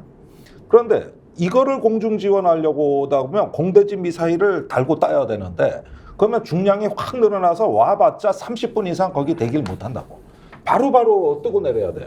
그러면은 유사시에 작전 중인데 귀환을 그래도 저기 늦게 하고 거기에 채공 시간을 늘리려면 대안이 서산기지밖에 없습니다. 그런데 이번에 대통령 발표는 서산기지 완전 무력화거든요. 네. 그러면 내일 모레 서해에서 뭔 일 일어날지 모르는데 지금 저런 발표를 뻥뻥 해가지고 어느 날 미래의 어느 시점인가 우리가 보면은 서해 우리 서북해역 안보의 마지막 치명타가 여기서 터진 거예요. 그리고 성남공항을 한번 보자고. 우리가 서울이 개방적이고 국제적으로 경쟁력 있는 도시라는 건 외국인들이 많이 와 있기 때문이에요. 그 외국인들이 유사시에 입출입되는 통로가 저기 우리나라 각국 대사관의 비상교육에 의하면 성남공항입니다. 각국 대사관이 굉장히 민감해요. 이번에 이걸 무력화시키는 발표를 또 한 거예요. 강남에 저기 서초, 반포, 강남 그거 부동산 띄우자고 서울의 전략 자산을 무력화한 거예요. 그러면은 지금 이게 대구 가가지고도 또 뭐 이제 대구 공항 옮기는 문제 있고 거기 F-15 전략기지고 서산은 F-16 전략기지인데 보십시오. 지금 뭘 건드리고 있는 걸 보라고. 지금 대통령이 동네방네 다니면서 가는데 총선 끝나면 거덜낼 나라예요. 안보와 지역이. 그리고 이런 식으로 성남, 파주 뭐 다 건드리고 나면은 지역에서는 걱정인 게 뭐냐 하면은 그래서 서울에서 부동산 값 뛰면은 지역 소멸 위기는 더 가속화되는 거예요. 네. 지금 이게 총선 기간에 쫙 그냥 레파토리도 똑같아요. 공항, 산업단지, 철도예요. 전국 어디 가도 똑같단 말이에요. 완전히 전국을 갖다가 이렇게 해놔가지고 지금 이거 제가 선거가 문제가 아니라 나라 거덜내려고 안보와 경제가 지금 거덜날 판이에요 이게. 근데 민주당이 말을 못하고 있는 거예요. 왜? 반대하는 걸로 비춰질까 봐. 내일 모레가 선거인데. 그러니까 이래서 군소정당이 필요한 겁니다. 이게 군소정당이 필요하고 이래서 실상을 그대로 알려야 한다. 자 그러면 정권심판론과 이렇게 지역발전론을 가져와서 윤석열 대통령이 막 승본을 하고 있다. 그 민심은 윤석열 쪽으로 넘어가게 돼 있습니까? 그래도 정권심판론으로 계속 갑니까? 노인 변호사. 아유 사람들이 다 알아요. 사람들이 바보가 아닌데. 근데 여론조사는 왜 이렇게 나와요? 저는 여론조사가 지금 매우 잘못되어 있고 지금 과표집되어 있고 언론들이 다 엉터리라고 생각해요. 그렇죠. 말해서. 그건 제 생각이 똑같아요. 그게 아니라 예. 선방하고 있는 겁니다. 예. 무슨 얘기냐? 저 정도로 저기 연초부터 뭐 주식 공매도부터 해가지고 부동산까지 터트리고 지역마다 가서 난리를 뭐 자기가 치는데도. 문수보살이요, 온 국민 다 극락으로 데리고 가겠다고 절하는데 그럼에도 불구하고 이 정도 밖에 안 된다. 상당히 방어를 잘한 거고. 예. 그리고 저렇게 많은 부동산 공약을 뻥뻥 터트리는데도 지금 성남이나 서산의 부동산 값이 안 뛰고 있어요. 사람들이 이거 제대로 실현 가능성이 있는 공약이나 지켜보고 있다는 뜻이야. 옛날 같으면 지금 부동산 뭐 벌써 저기 그쪽에 뭐 문의 전화 오고 난리 난다고. 그럼요. 그러나 국민들 차분합니다. 안 할 거라 보는 거지. 또 믿지 않는다는 거죠. 총선용이라고 보는 거고, 이제 총선용이라도 좀 기분 좋은 사람들은 지지하는 거고, 예. 이제 다수의 국민들은 저거 하겠나 이제 안 해. 대한민국 국민들이 아니 얼마나 안 되는 건데 예. 해서는 안 되는 일이잖아요. 옳지 않다는 걸 아는 안 거지. 되는 일이잖아 이게. 그러니까 그러고 나서 지금 뭐 저기 북한이 뭐 쳐내려온다, 국지전 벌인다 이 말 쑥 들어갔습니다. 왜? 저 말 하려고. 저거 하려고 그러는 거예요. 저거 하려고. 그렇죠. 대통령이 아무리 궁지에 몰려 있다고 하더라도 총선 한 달 앞두고 전국을 다니면서 저렇게 대규모 개발 공약 그리고 실제 가능한지 아닌지에 대한 점검도 없이 국민들에게 뻥뻥 터뜨리고 있는 현실. 대한민국 국민이 더 똑똑해지는 수밖에 없다. 그렇지 않으면 윤석열 정권이 지난 2년 동안 해왔던 거 제대로 심판하지 못할 수도 있다. 이런 말씀이고요.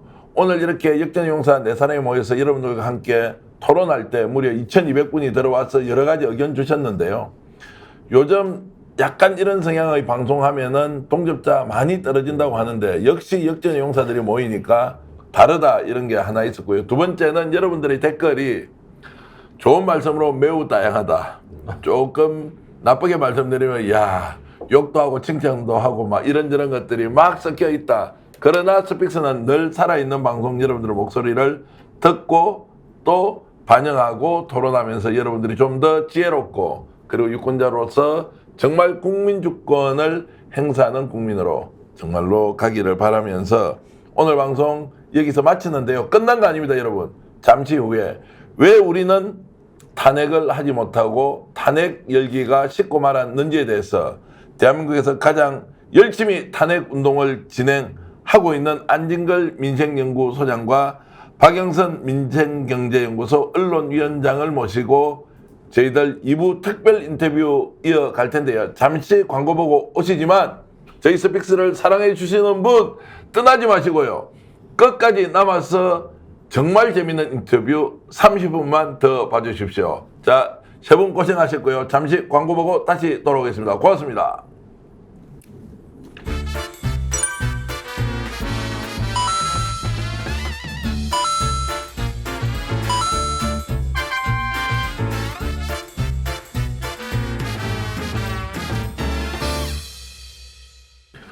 여러분 좋은 댓글 너무 감사합니다. 안진걸 어서오세요. 소나무당 화이팅. 그리고 리제시카님, 김동주님, 그리고 유님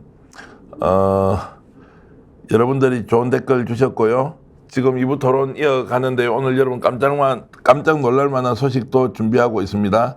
그리고 트루스님, 컨너티님, 김동주님, 위티스님 이름 아까 소개 다 못해드렸는데요. 저희들 역전용사들에서 이렇게 여러분들과 함께 만나면서 지금 1,500분 시작하는데요. 곧 2,000분 동접 넘어갈 수 있도록 열심히 토론해서 왜 대한민국은 윤석열 정권에 대한 평가와 심판을 제대로 못하고 있느냐. 그 분위기 열기가 너무너무 높아졌는데 지금 이제 민주당이 주도를 하고 있지 못하는 것이냐. 그런 것에 대한 반발 심리가 조국 신당으로 다 모이고 있느냐. 그렇다면 앞으로 민주당은 어떻게 되고 조국 신당은 어떻게 되고 또 송영길 신당, 즉 소나무당은 어떻게 될 것인지 궁금하지 않습니까? 그래서 거리에서 지금 몇 년째 정권 퇴진 탄핵운동을 주도하고 있는 안진걸 소장과 함께 언론개혁의 선봉장으로서 나서고 계신 박영선 위원장, 박영선 이름 많이 들어보셨죠, 여러분? 자, 소개해드리는데요. 어서 오십시오, 두 분. 반갑습니다. 네, 반갑습니다. 자, 일단 안진걸 소장님은 얼굴이 많이 알려져 있는데 예. 박영선 위원장은 얼굴이 많이 알려져 있지 않습니다. 네, 제가 알고 있는 중소기업부 장관을 했던 박영선 장관과 이름이 똑같은데. 네, 이름 덕분에 더 많은 관심들을 받고 있는 것 같습니다. 그래요? 저는 좀 더 젊고 더 선명하고 더 투쟁력 있는 매운맛 예. 박영선입니다. 그 투쟁력 있다는 것은 결국 언론개혁 운동가로도 알려져 있지만 실제로 윤석열 정권에 대한 탄핵 또는 퇴진운동 열심히 해오셨죠. 그렇습니다.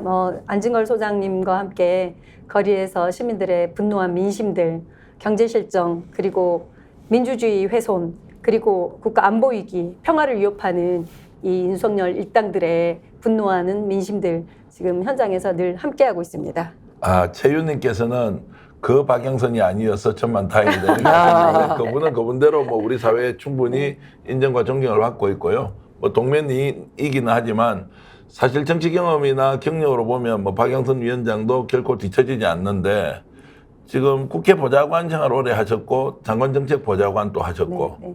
마지막에는 공항공사 감사까지 네네. 이제 하셨는데 주로 이제 본인이 직접 정치를 하기보다는 정치하는 분들을 보좌해서 그쵸. 이렇게 네, 살아왔지 네. 않습니까?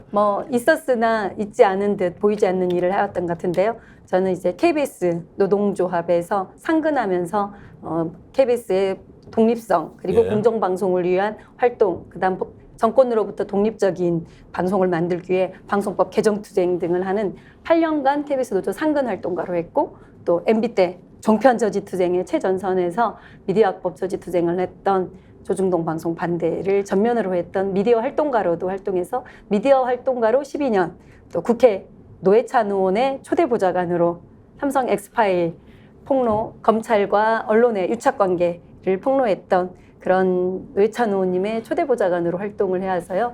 그 다음에는 또 국정원 댓글 진상규명에 전면전에 섰던 진선미원 보좌관으로 해서 국회 보좌관 13년인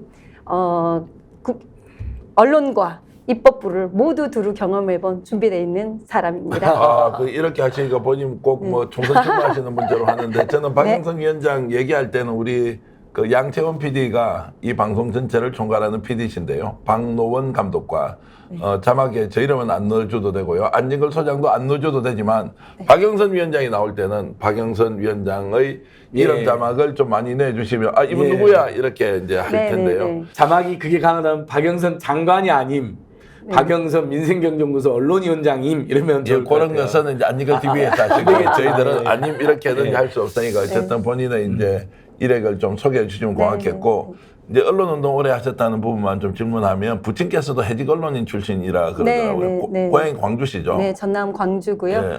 네, 전두환 독재 시절에 예. 1·4·1도로 언론사 통폐합 예. 과정에서 전남매일 기자셨는데 네, 언론사 통폐합으로 해직 언론인의 자녀로 네, 예. 신문방송학과 공부를 하게 됐고 어릴 때부터 계속 좀 기자가 꿈이었던 기자가 꿈이었다. 네, 아까 이제 활동가였습니다. 정치인을 이제 주로 보좌하는 위치에 있다가 지금 직접 정치를 하시겠다고 이제 생각을 했는데 보통 정치인들 이렇게 옆에서 보면 정치 신문하고 하기 싫고 아유 저 일 왜 해 이런데 오히려 본인은 그 과정에서 내가 실제로 선수로 한번 뛰어봐야 되겠다 이런 생각을 하셨던 뭐 이제 이런 이유가 있습니까?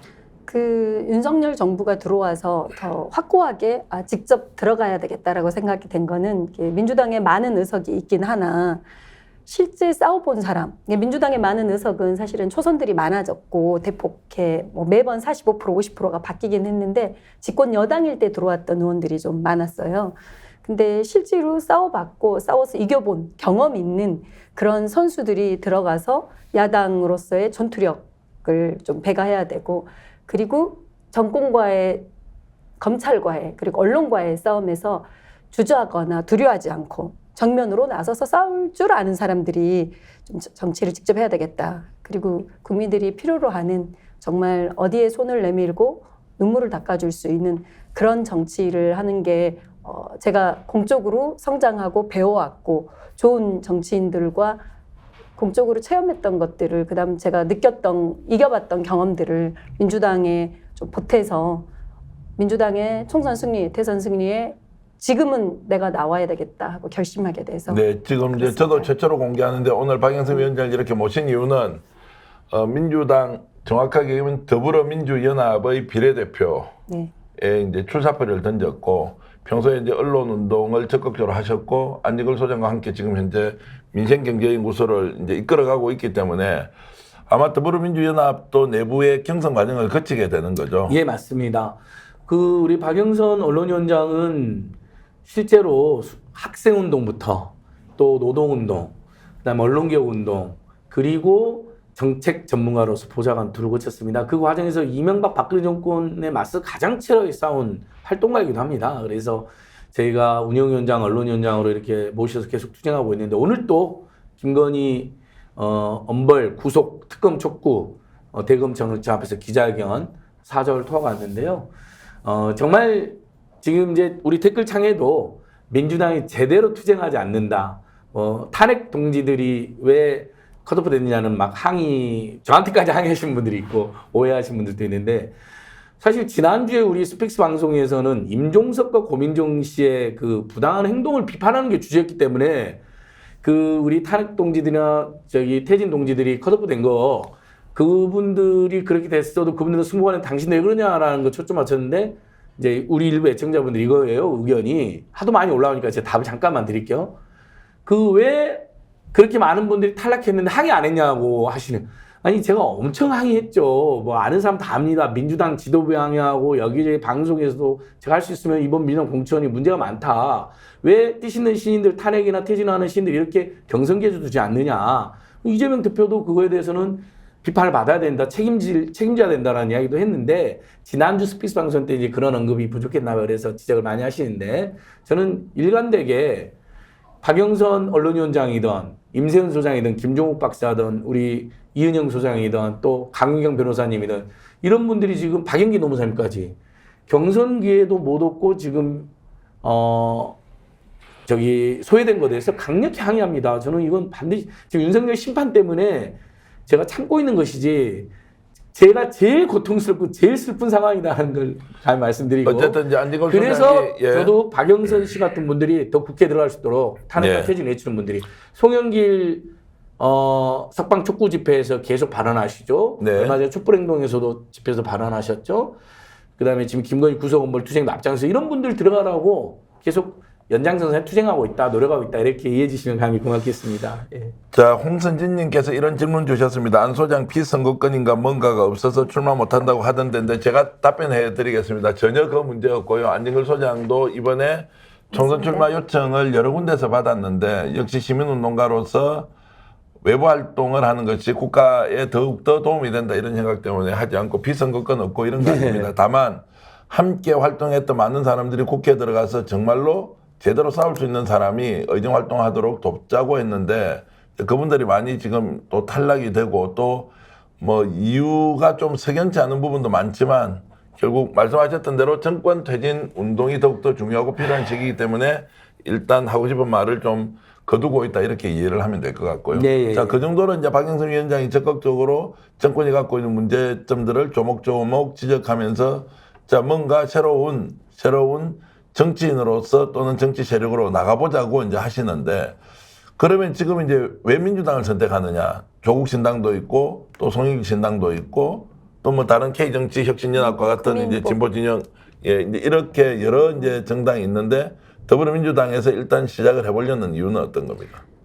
사실은 저도 고민이 많았습니다. 그리고 이제 살아왔던 과정에서 시민사회 단체 활동가로서도 12년 이상 노조운동과 언론운동, 시민운동을 해왔고, 그리고 다시 또 민생경제연구소의 오랜 동지들과 다시 검찰 독재 투쟁을 하고 있기 때문에 언론 전문가이자 입법 전문가였기 때문에 민주당에서의 룸이 쉽지 않은 것 같다. 그래서 시민사회 국민후보로 나오는 게 어떻겠느냐라는 이야기들도 있었고, 또 국정원 댓글과 검찰 관련한 검언유착 엑스파일 투쟁을 하면서 또 국정원 개혁, 검찰 개혁, 경찰 개혁을 실무를 맡았던 정책 전문가로서 조국 신당과 함께 또 새로운 검찰 독재를 조기에 종식시키는 일에 같이 하는 게 낫지 않겠냐라는 고민도 있었지만 저는 민주당 안에 있는 검찰 독재 타도와 그리고 민주당 안에서 언론장악 진상규명, 언론장악 국정조사를 추진할 수 있는 민주당 안에 N쪽 편대의 날개를 또 균형 있게 잡아줄 중심이 이동하지 않고 흔들리지 않고 원칙을 잡고자 민주당을 지키고 살리는데 기여하고자 저는 민주당 후보로 나왔습니다. 자, 지금 우리 자막에도 나가지만 일당백 언론 활동가 박영선 22대 총선 비례대표 도전 이렇게 했는데 참 우리 PD님께서 자막 잘 뽑습니다. 예. 일당백 언론 활동가. 네, 네. 아, 저 박영선. 자막이 네. PD님의 관심도 있지만 그 언론 보도가 그 비례대표 출사표 던진다 해서 다 언론 보도 많이 나는 건 아니잖아요. 네. 근데 많은 언론에서 박영선 언론위원장 워낙 언론개혁 활동 열심히 했으니까 언론 보도를 해줬습니다. 네. 저렇게 실제 저런 제목으로 보도가 됐거든요. 그다음에 서울의 소리랑 안진걸 TV에서 이제 출사표 던지는 국회의장 현장을 생중계했는데요. 서울의 소리에서 이례적으로 비례대표 출사표를 던졌다는 유만으로 17만 명이 넘는 시청을 받고 안진걸 TV하고 이분이 이제 대박영선 TV를 운영하는데 대박영선 TV에서도 아주 많은 분들이 시청해 주셨어요. 제가 그 17만, 18만 넘어갈 때 그걸 보고요. 바로 전화를 드렸죠. 야, 스픽스에도 나오면 한 170만 가겠구나 생각하고 오늘 모셨는데 170만 명이 갈 수 있도록 도와주시길 바라겠고요. 자, 그래서 윤석열 정부와 관련된 이런 이제 대정부 활동이 민주당에서는 제대로 하고 있지 못하다. 그래서 민주당 안에서 약간 좌측에 자리 잡더라도 제대로 싸우겠다 이런 말씀을 해주셨는데 단도직입적으로 좀 여쭤보겠습니다. 민주당 왜 이렇게 못 싸워요? 글쎄요, 여당 시절에 의원님들이 뽑혀서 여당에 조금 순치 적응된 거 아닌가. 지금 윤석열 독재 정권에 정말 결상전하는 각오와 자세로 싸워줘야 되거든요. 그리고 민심에 분노한 민심, 경제 실정에 분노한 민심들의 목소리를 현장에서 들어야 되는데 정말 이렇게 검찰이 우리 이재명 대표를 탈탈 털고 압수수색 수백 번 하고 김혜경 여사 10만 원으로 이렇게 압수수색을 수백 번 하고 조국 교수님 가족들이 도륙을 당하고 이런 것들을 통해 스스로 좀 자기 검열하고 있는 거 아닌가. 그래서 저는 이럴 때일수록 어깨 걸고 다 함께 싸워줘야 되고 혼자의 싸움은 애롭고 고단한 싸움인데 함께하는 힘. 그래서 저는 민주당의 몫으로 민주당에 들어가서 초선 의원들 진영 대여를 꾸려서 치려면 모두를 쳐라 라는 자세로 특히 방송 조중동 방송에 대한 문제점 우리 무너진 언론 환경이 아니라 아예 판이 뒤집혔습니다. 선수로 뛰고 있는 언론의 이 현실에서 본인들이 타겟팅이 될까 봐 나에 대해 언론들이 괴롭히면 어떨까라는 걱정과 두려움이 너무 앞선 거 아닌가. 그런 의원님들이 아닌 정면에서 어깨 걸고 연대하며 최전선에서 싸울 수 있는 그런 역할을 하겠다 싶습니다. 그래서 저는 약간의 검열, 그다음 좀 비겁함이 있지 않는가 싶습니다. 자, 검열과 비겁함. 뭐 제가 조금 더 나가서 말씀드리면 정말 사람이 바뀐 것일까? 원래 그런 사람이었을까? 라는 걸 생각하시면서 지금 현재 민주당에서 국회의원을 한다면 어떤 사람이 정말 국민을 대표하는 인물이 돼야 할지 여러분 판단해 주시고요. 그래서 이제 이 질문을 던지면서 제가 한 말씀 보태면서 질문 하나 더 드리겠습니다. 말씀하시는 걸 이렇게 보니까요. 예전에도 이제 방송에서도 한 번 뵙고 또 식사 자리에서도 뵀는데 정치인으로 출사표 던지고 나서 말씀 너무너무 잘하셔요. 아, 네. 깜짝 놀랄 정도로 네, 논리 정연함과 네. 그래서 이게 선수로 뛰는 사람은 확실히 다르구나. 내공이 남달랐다. 이걸 제가 지금 느끼고 있는데요. 결국 이제 의정활동 열심히 하시고 아까 말씀은 이제 의정활동을 열심히 보좌하시고 그전에는 언론운동하고 이런 것들이 이제 있었는데 실제로 본인이 지금 국회에서 일을 맡아서 한다 그러면 자, 우선순위를 한 두세 가지 정해서 한번 말씀해 주시면 첫 번째 해야 될 일, 두 번째 해야 될 일 한번 좀 꼽아 주시죠. 이제 사실은 검찰 독재 정권에 대해 심판하자, 검찰 독재에 대해 문제점을 지적하고 그거에 대해 탄핵으로 가자라는 의견들이 높습니다. 저는 가장 먼저는 검찰 독재 정권의 조기 종식 그리고 모든 진보 진영의 세력들, 시민사회, 야권들을 다 연대한 연대 전선의 구축을 제 우선으로 하고 싶습니다. 네. 그 다음으로는 미디어 공공성, 이 방송 장악, 언론 장악에 대한 미디어를 정상화시키는 것만이 아니라 미래를 대비할 수 있도록 가기 위해서는 언론 장악의 과정에 문제에 대한 국정조사를 반드시 해야 된다고 생각합니다. 예. 왜 이렇게 언론을 장악했고 불법 위법으로 한 행위들에 대해 정확한 판단이 있어야 제도를 개선할 거 아닙니까? 우리가 12년 전에도 이명박 때도 최시중 방통위원장 시절에도 이런 비슷한 언론인 사장을 교체하고 그리고 방송 편성을 없애고 방송인들을 내쫓고 MC들을 다 쫓아내고 했던 일들이 12년 전에 똑같이 경험을 했는데 왜 이게 재발됐을까요? 그때 제대로 평가하고 제대로 국정조사를 하지 않았거든요. 최시중 방통위원장 구속됐거든요. 횡령으로 갔습니다. 네. 그러니까 언론 장악에 대한 역사적인 교훈, 이거는 불법이다. 언론을 장악해서도 장악하려고도 안 된다라는 역사적 교훈을 우리는 제대로 만들어줘야 됩니다. 그래서 저는 언론 장악 국정조사를 그 다음으로 투트랙으로 함께 하고자 합니다. 자, 정권 이제 심판 또는 검찰 정권 종식을 위한 일 첫 번째, 두 번째는 언론 장악과 관련된 것을 국정조사로서 어떤 내용이 국민들에게 알려야 할 진실인지 정확하게 밝히겠다 이렇게 네, 말씀 주셨는데 네. 윤석열 대통령이 지금 언론 환경이 본인에게 너무 불리하고 오히려 이 좌파 언론 때문에 국가가 거들날지 모른다. 국민들을 오히려 호도하고 있다 이렇게 말씀하시잖아요. 네, 네. 어떻게 생각하세요? 솔직히. 그 솔직히가 아니라요. 저는 실제로 분석을 했습니다. 예. 저는 추상적으로 그런 것 같다가 아니라요. 그 민생경제연구소 이제 언론위원장으로 몇 년 전부터 같이 오긴 했지만 본격적으로 복귀해서 사례를 가지고 분석을 해봤습니다. 자, 김건희 명품 100이라는 용어로 1월 20일까지 보도가 기존 레거시 미디어에서는 거의 보도를 안 했어요. 네. 네, 특검법이 왜 부결이 됐는지, 특검법이 왜 발의됐는지 주가 조작에 대해서 제대로 보도를 하지 않았어요.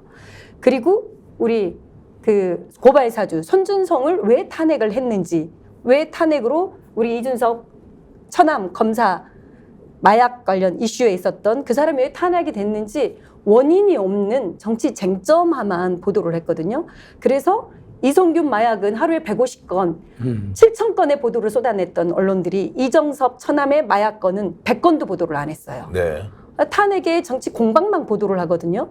김건희 명품 백도 명품 백으로 검색을 하면은 기존 레거시 54개 매체에서는 300건이 보도가 안 됐어요. 그런데 김혜경 여사에 대한 문제 보도는 10배를 넘게 보도를 했습니다. 3,000건 이상 보도를 네, 했습니까? 네. 이게 지금 대한민국 언론인데요. 자, 이재명 대표 피습 테러 당한 겁니다. 암살 미수였습니다. 그런데 피습이라는 용어로 별일 아닌 우연하게 발생된 사고인 것처럼 그냥 교통사고인 것처럼 우연한 사고인 것처럼 피습이라는 용어로 보도를 100배를 더 많이 했습니다. 암살 미수, 정치 테러라는 거는 10%도 보도를 안 했어요. 이게 지금 대한민국의 언론이거든요. 그 다음 최근 이슈도 제가 한 달간 공천 보도를 분석했습니다. 자, 대박 영선 TV를 보시면 제가 말씀드린 거 모두 분석되어 있습니다.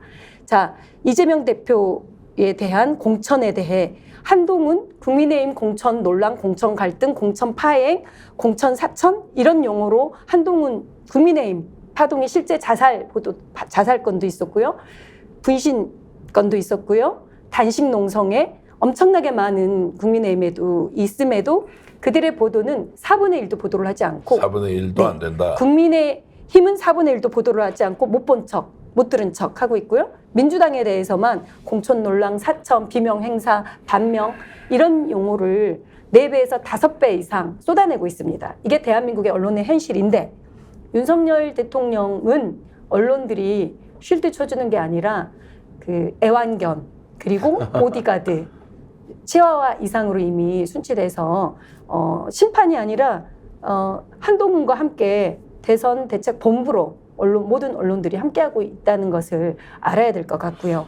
자, 이런 말씀 드리면 안진걸 소장님께 여쭤보면 예. 국민들이 이런 언론의 편파적이고 왜곡된 보도에 속고 있다 또는 세뇌되고 있다 또는 그것을 믿고 있다 이렇게 보는 게 맞습니까? 아니 우리 대다수 국민들 현명하셔서 속고 있거나 세뇌되지는 않는데 어쨌든 윤석열은 좌파론이 많다 했는데 그건 뭐 언론학자들이나 언론 전문가들의 그리고 정치권에서도 7대2나 8대2 심지어 9대1로 보수나 극우 언론이 많다는 것은 다 객관적으로 다 진단하는 내용입니다.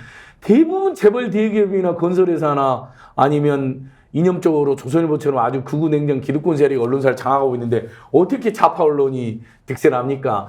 정치검찰 독재 정권에 대해서 뉴스타파, 뉴스버스, 뉴스공장, 그리고 스픽스 소리소리 등이 그나마 지적을 해서 그게 5에서 10% 되지 않습니다. 한겨레신문, 경향신문에도 양비론, 뭐 허무주의 굉장히 애매한 보도를 많이 합니다. 뭐 민주당을 더 비판할 때도 많고요. 근데 그러니까 윤석열 대통령이 말은 전혀 사실이 아니고요.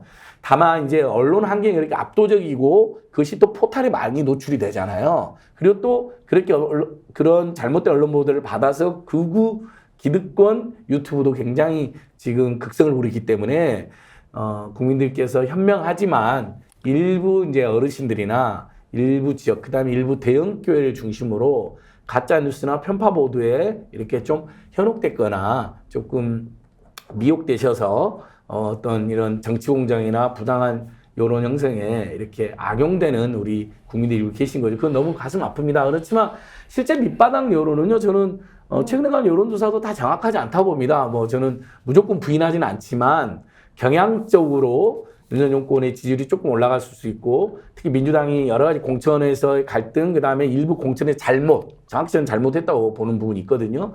때문에 지지율이 떨어졌는데, 이제 임종석 전 실장 지난주에 제가 그렇게 피눈물로 호소했잖아요. 고민정 최고위원님, 임종석 실장님 진짜 정말 뜻 있는 시인들 다 떨어질 때 가만히 있다가 험지에 가라니까 그거 가지고 그렇게 난리를 피냐고 하면서 결국 수용했잖아요. 그래서 사실 민주당의 공천 갈등이나 그 지금 이 파동은 오늘로써 마무리가 된 겁니다. 네. 임종석 전 실장님이 잘 정리해 주셔가지고 그러면 이제 어떻게 되냐? 다 남은 40일간은 윤석열 정권의 악행들과 폭정들이 계속 올라옵니다.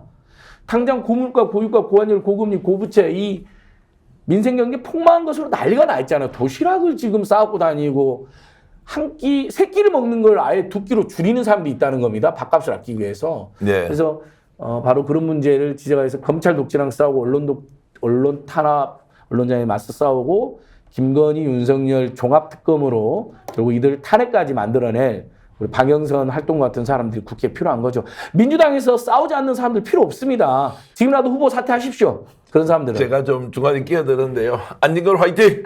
화이팅! 그런데 아니, 오늘 제가 이 자리는 두 분 말 많이 해라고 제가 참고 있잖아요, 지금. 본인이 출마한 자리 아니기 때문에 오늘 박영선 위원장한테 계속 질문을 참고 해야 있습니다. 하고 맞습니다. 조금 전에 이제 언론 지형이 굉장히 기울어져 있다고 했는데 그래도 제대로 목소리 내는 언론 중에 스픽스를 이야기했는데요.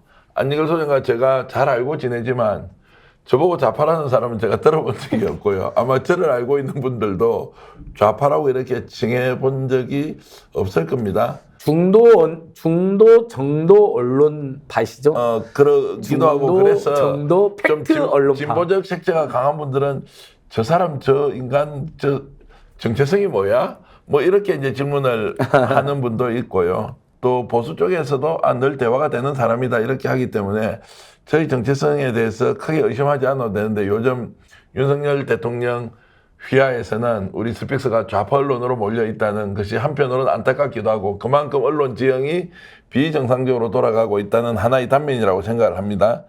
자, 박영선 위원장이 결국에는 언론이 잘못된 것을 바로잡아야 한다. 동의. 그럼 바로잡는 방향은 어떤 것이 바로잡는 것이냐. 단순히 보수 언론 잘못했다.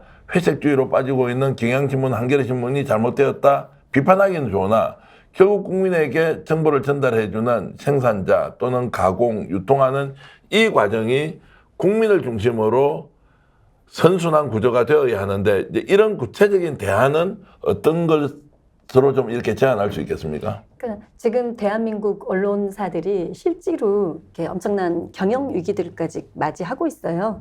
근데 이제 이 정권에서는 사실은 언론인들을 순치하고 언론인들의 목줄을 쥐는 가장 그 효과적인 방법이 MB 정부랑 다른 점이 뭐냐면 경영에 대한 엄청난 타격을 주고 있어요. 그러니까 대한민국 언론 시장이 좁은 광고 시장에 다양한 매체들이 생겼거든요. 광고 시장도 뭐 정부 주도의 광고도 있지만 민간에서의 광고 영역도 경제적으로 많은 위기가 오면서 코로나 이후에 광고 시장이 넓어지지가 않았거든요. 그런데 많은 경쟁 매체들이 생기면서 그릇은 같으나 나눠 갖는 게 어려워졌거든요. 근데 사실은 미디어는 바뀌었거든요. 포털 중심으로 미디어가 재편이 됐습니다. 그다음 영상도 기존의 드라마가 아니라 넷플릭스와 OTT를 통한 다양한 또 통신사를 통한 미디어 환경이 바뀌었습니다. 그런데 상황과 환경은 문화는 다 생활이 바뀌었으나 언론의 제도는 80년대, 87년도 제도예요. 맞지가 않는 옷입니다. 이 상황에 언론인들에게 언론 자유나 독립이나 온화하는 지사적인 정신만을 요구하는 것은 저는 좀 무리하다라는 생각을 저도 합니다. 그래서 언론 시장의 환경, 언론의 공공성, 미디어 생태계를 살리기 위해서는 사실은 당사자들과 그다음 다음의 미래의 바뀐 환경들, 글로벌 경쟁력을 높여갈 수 있는 논의를 다 함께 해야 되고요. 저는 그러기 위해서는 사실은 포털 시장에 대한 포털의 좀 사회적 공적 역할, 그리고 신문발전기금, 방송발전기금, 통신사에서도 방송발전기금에 대한 사회적 책무와 공적 영역에 대한 책임들을 주어져야 됩니다. 그래서 시장이 특정 포털과 특정 통신사가 가져가는 게 아니라 기존의 언론인들, 기존의 취재를 하는 권력 감시를 위해, 권력 비판과 견제를 위해 제대로 된 자체 생산의 보도와 자체 생산의 컨텐츠를 만드는 곳들에게 고루 나눠 가질 수 있는 공간과 영역들을 만들어가는 것들을 국회에서 해줘야 됩니다. 입법적인 정책적인 뒷받침을 해주면서 이들에게 권력감시 비판의 기능들을 하도록 해야 되는데 지금은 근본의 본인들의 생존에 대한 어려움까지 노출되고 있기 때문에 당장 봐도요. 우리 김건희 여사라고 붙이라고 그랬잖아요. 네, 특검법에. 그거 안 한다고 이제 저렇게 막 행정심의를 했습니다. 예. 그런데 그러고 나니 특검법이 거부됐어요. 예. 다음날 언론 보도들이 김건희 여사란 용어를 넣어서 보도를 다 했어요. 네. 이게 바로 행정 규제, 그다음 정부 당국의 입맛대로 맞춰주는 거거든요. 왜냐하면 김건희 특검법을 네, 여사 특검법으로 여사 안 하고 썼다고 있어요. 징계를 당하니까 김건희 네. 여사 특검법이라고 하는 자, 세계 특검보다 최악의 못한, 네. 아부를 했답니다. 아니 특검법이 어떻게 여사를 넣습니까? 아니 그러니까 국회에서 입법한 입법의 명칭이 명칭까지. 김건희 특검법인데 이것을 여사를 넣었다 안 넣었다고 따지고 있으니까 기가 막히네. 방송통신심의위원회지 않습니까? 여기에서 국회도 똑같이 행정적으로 징계 처분을 내려쳐야 한다 이렇게 말씀을 좀 드리겠습니다. 지금 댓글로 많은 분들이 의견을 주고 계시고요.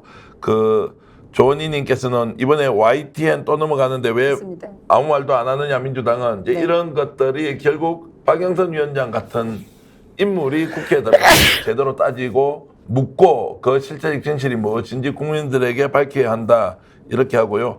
산소 박사 62분 62년생이신지 62학번이신지 아니면 62자를 좋아하시는 분인지 모르겠는데 박영선 말을 똑똑하게 잘한다 이렇게 주시고요.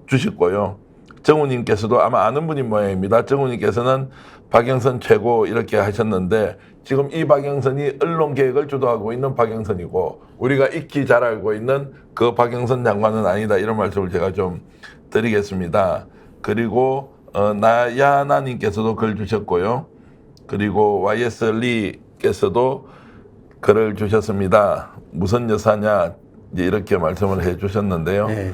자, 여러분들 이렇게 이제 박영선 위원장과 함께 정말로 언론 개혁도 필요하다. 지금은 윤석열 정부에 대한 견제와 심판이 중요한 시기이긴 하지만 언론이 얼마나 기울어진 환경에서 우리를 어떻게 보면은 속이고 있는지 여러분 잘 아셔야 할 것 같고요. 스픽스와 같은 혁신, 균형, 정의를 지향하는 미디어, 언론조차도 이제 좌파로 몰리고 있으니까 제 얼굴 보십시오. 어떻게 제가 좌파입니까?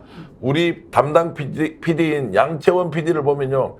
저분은 좌우가 아예 없고 너무나 선량한 보통의 시민으로 살고 있다. 예. 우리 박노원 또 기술 감독도 그 MBC 외주사에 일을 했지만 전혀 좌파와 같지 않은 정말로 건강한 청년들이다. 그런 사람이 지금 방송을 만들고 있기 때문에 혹시 방송 보시는 지금 한 1,400분 우리 구독자 여러분 혹시 여러분들을 좌파라고 매도하더라도 그 매도가 잘못된 것이지 여러분은 절대 좌파가 아니다. 대한민국을 더 진보시키고 발전시키는 주역이고 주인공이다. 그래서 자부심 가지고 스픽스 보시고요.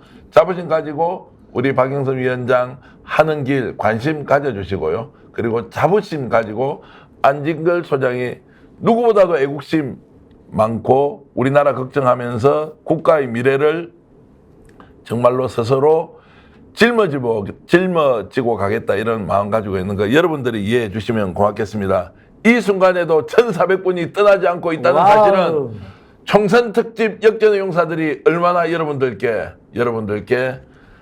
인정을 받고 있느냐 제가 약간 자부심 가지면서 예. 근데 방송- 실제로 제가 스픽스에서 보면 우리 직원 선생님들이 예. 정말 중도 온건 아주 선량한 직장인들의 전형적인 인상을 갖고 계시고요. 예. 정기환 대표님도 시사평론 하실 때도 보면 굉장히 균형 잡히고 중도적으로 하셨습니다. 그동안에도. 그리고 근데 너무 상식과 정의와 공정을 파괴하는 정말 막대 먹은 정권, 막나는 정권이다 보니까 어쩔 수 없이 이제 바른 말하는 우리 중도 온건 성향의 언론인들도 좌파로 몰리는 거죠. 예전에 오달수 배우가 당신의 성향은 진보이냐 기자 물어봅니다.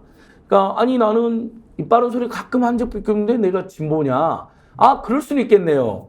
버스 기사가 갑자기 난폭하게 우회전을 하고 급 우회전을 하면 거기는 승객들이 다 관성으로 왼쪽으로 몸이 쏠린다는 거예요. 예. 그 정도의 왼쪽일 수는 있다는 이야기를 했는데 그게 균형이거든요. 그게 예. 중용이고 윤석열 정권은 완전히 극우 반민족 냉정 기득권으로 해결했기 때문에 상식적인 중도나 보수는 다 지금 왼쪽에 있는 거로 보이는 거죠. 예, 제가 이제 평소에도 박영선 위원장이 갖고 있는 생각이 진보, 좌파 이런 쪽보다는요, 건강한 언론, 건강한 대한민국 이런 쪽으로 늘 생각하고 있다는 걸 잘 알고 있습니다. 그리고 댓글 주시는 분들, 이YS님께서는 본인이 62년생이다 이렇게 해주셨는데, 성함 한번 주시면 저희들이 박영선 위원장과 함께 했을 때 여러분 이름을 크게 한번 불러드리겠습니다. 혹시 좌파라고 오해받으시면 닉네임 쓰셔도 되고요.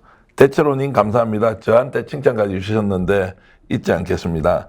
자, 그리고 지금 이제 박영선 위원장 향후의 일정이 지금 어떻게 됩니까? 이제 이렇게 비례대표 이제 신청을 했으면 당내에서 경선 과정을 거치지 않습니까? 어떻게 됩니까? 네, 지금 수요일까지 네. 그 접수 공모 마감을 하고요. 비례대표 이제 후보 공모를 네, 네, 하고 수요일이라면 네. 오늘이 월요일이니까 화요일, 수요일까지 네, 가고. 오늘 바빴습니다. 예, 서류 예, 준비하느라 그렇고요. 바빴고요. 예. 수요일까지 하고 그 목금 정도 서류 심사를 하고요. 네. 그리고 토일 날 면접 심사를 하게 될 것 하고. 같습니다. 그리고 뭐 일요일 밤이나 월요일 날 아침 정도에 민주당 비례 후보들을 공개할 것 같습니다. 공개를 하고 그걸 다시 이제 경선을 합니까? 어떻게 합니까? 그거를 아니, 이제 번호를- 그 야권한 더불어민주연합 예, 쪽으로 이제 저희 민주당에 뽑힌 후보들을 보내는 역할을 아마 하게 될 것 같습니다. 예.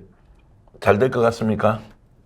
최선을 다하겠습니다. 최선을 다하는 최선을 것. 다하겠습니다. 그럼 안진걸 소장이 결국 소장으로 계시고 언론 특별위원장 하고 계신데 안 소장은 전망은 어떻습니까? 저희들은 지역에는 임세은 소장님, 뭐 김종욱 박사님, 박영희 노무사님 같은 분들을 반드시 됐어야 됐다고 이제 주장을 호소를 했고 그게 좌절돼서 제가 너무 큰 고통과 슬픔 속에 살고 있고요. 지역에서는 좌절됐다 하더라도 또 서대문 청년 특구라든지 또 민주당 비례 후보가 있지 않습니까? 이게 이제 어제 출범 더불어민주연합인데요. 거기에서 민주당 출신으로는 한 20분, 진보당 출신 3, 세진보남 3, 그다음에 심사에 4 이렇게 해서 30명의 명부를 짜는 건데 우리 박영선 변호사님은 시민사회 몫으로도 추천을 많이 받았어요. 근데 본인은 지금으로서는 제일 잘하는 민주당을 중심으로 민주당을 개혁해서라도 투쟁하는 정도 만들어서라도 민주당에 가겠다고 오히려 시민사회 쪽에서 추천한 사람이 많았는데도 불구하고 민주당을 지키겠다고 했기 때문에 저는 또 그런 점이 어필이 돼서 또 워낙 추천한 사람이 한 2, 3천 명이 됩니다. 비례대표로. 그리고 저번에 아까도 말씀드린 서울에서도 박영선의 출사표, 윤석열, 김건희 탄핵 퇴진시키고 검찰 독재 청산하겠다는 그 사자호 때문에 17만, 18만이 본 거거든요. 그래서 저는 민주당이 제대로 심사한다면 박영선 활동가 같은 분들이 꼭 비례 후보 상위수면 올라가야 된다 이렇게 간절하게 촉구하고 호소합니다. 그 저는 또 사실은 지역구 의원들은 지역 주민들과의 또 지역마다 성향이 있기 때문에 지역구 주민들의 정치적 관여에 대한 높이, 윤석열 탄핵에 대한 검찰 독재에 대한 인식의 정도가 좀 다를 수 있습니다.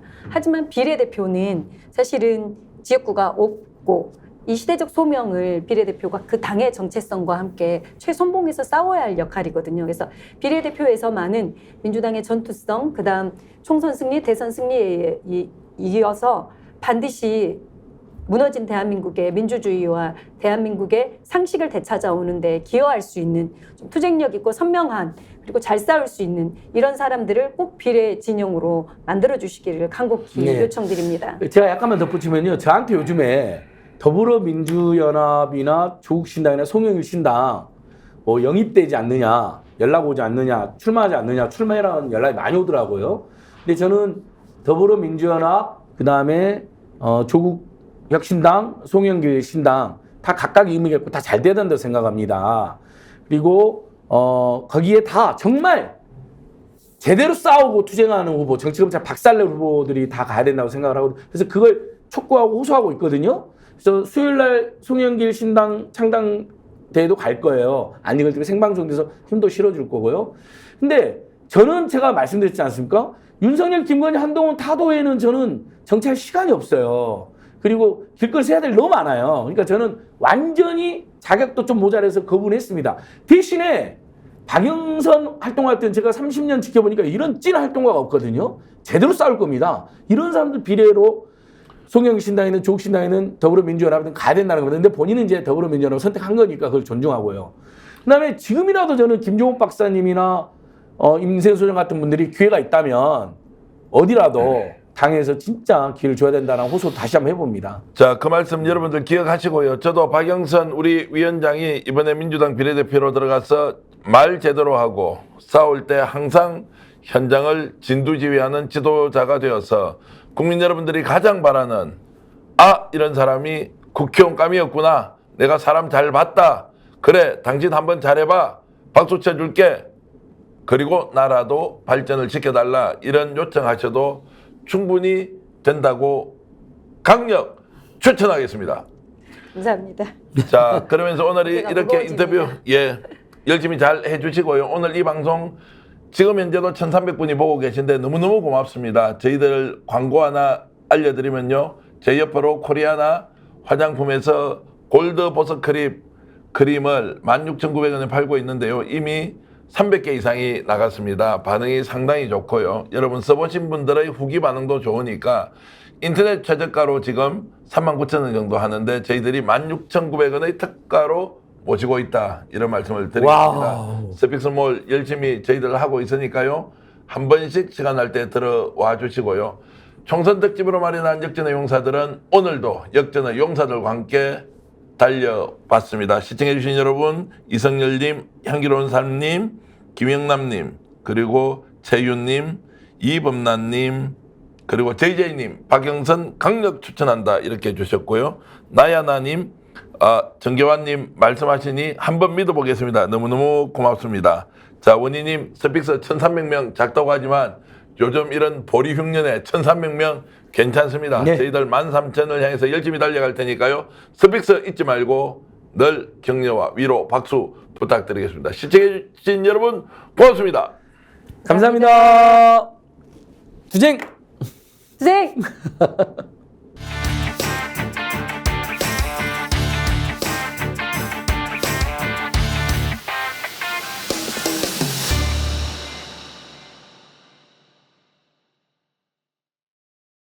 지금 당장 스픽스 구독 눌러주세요.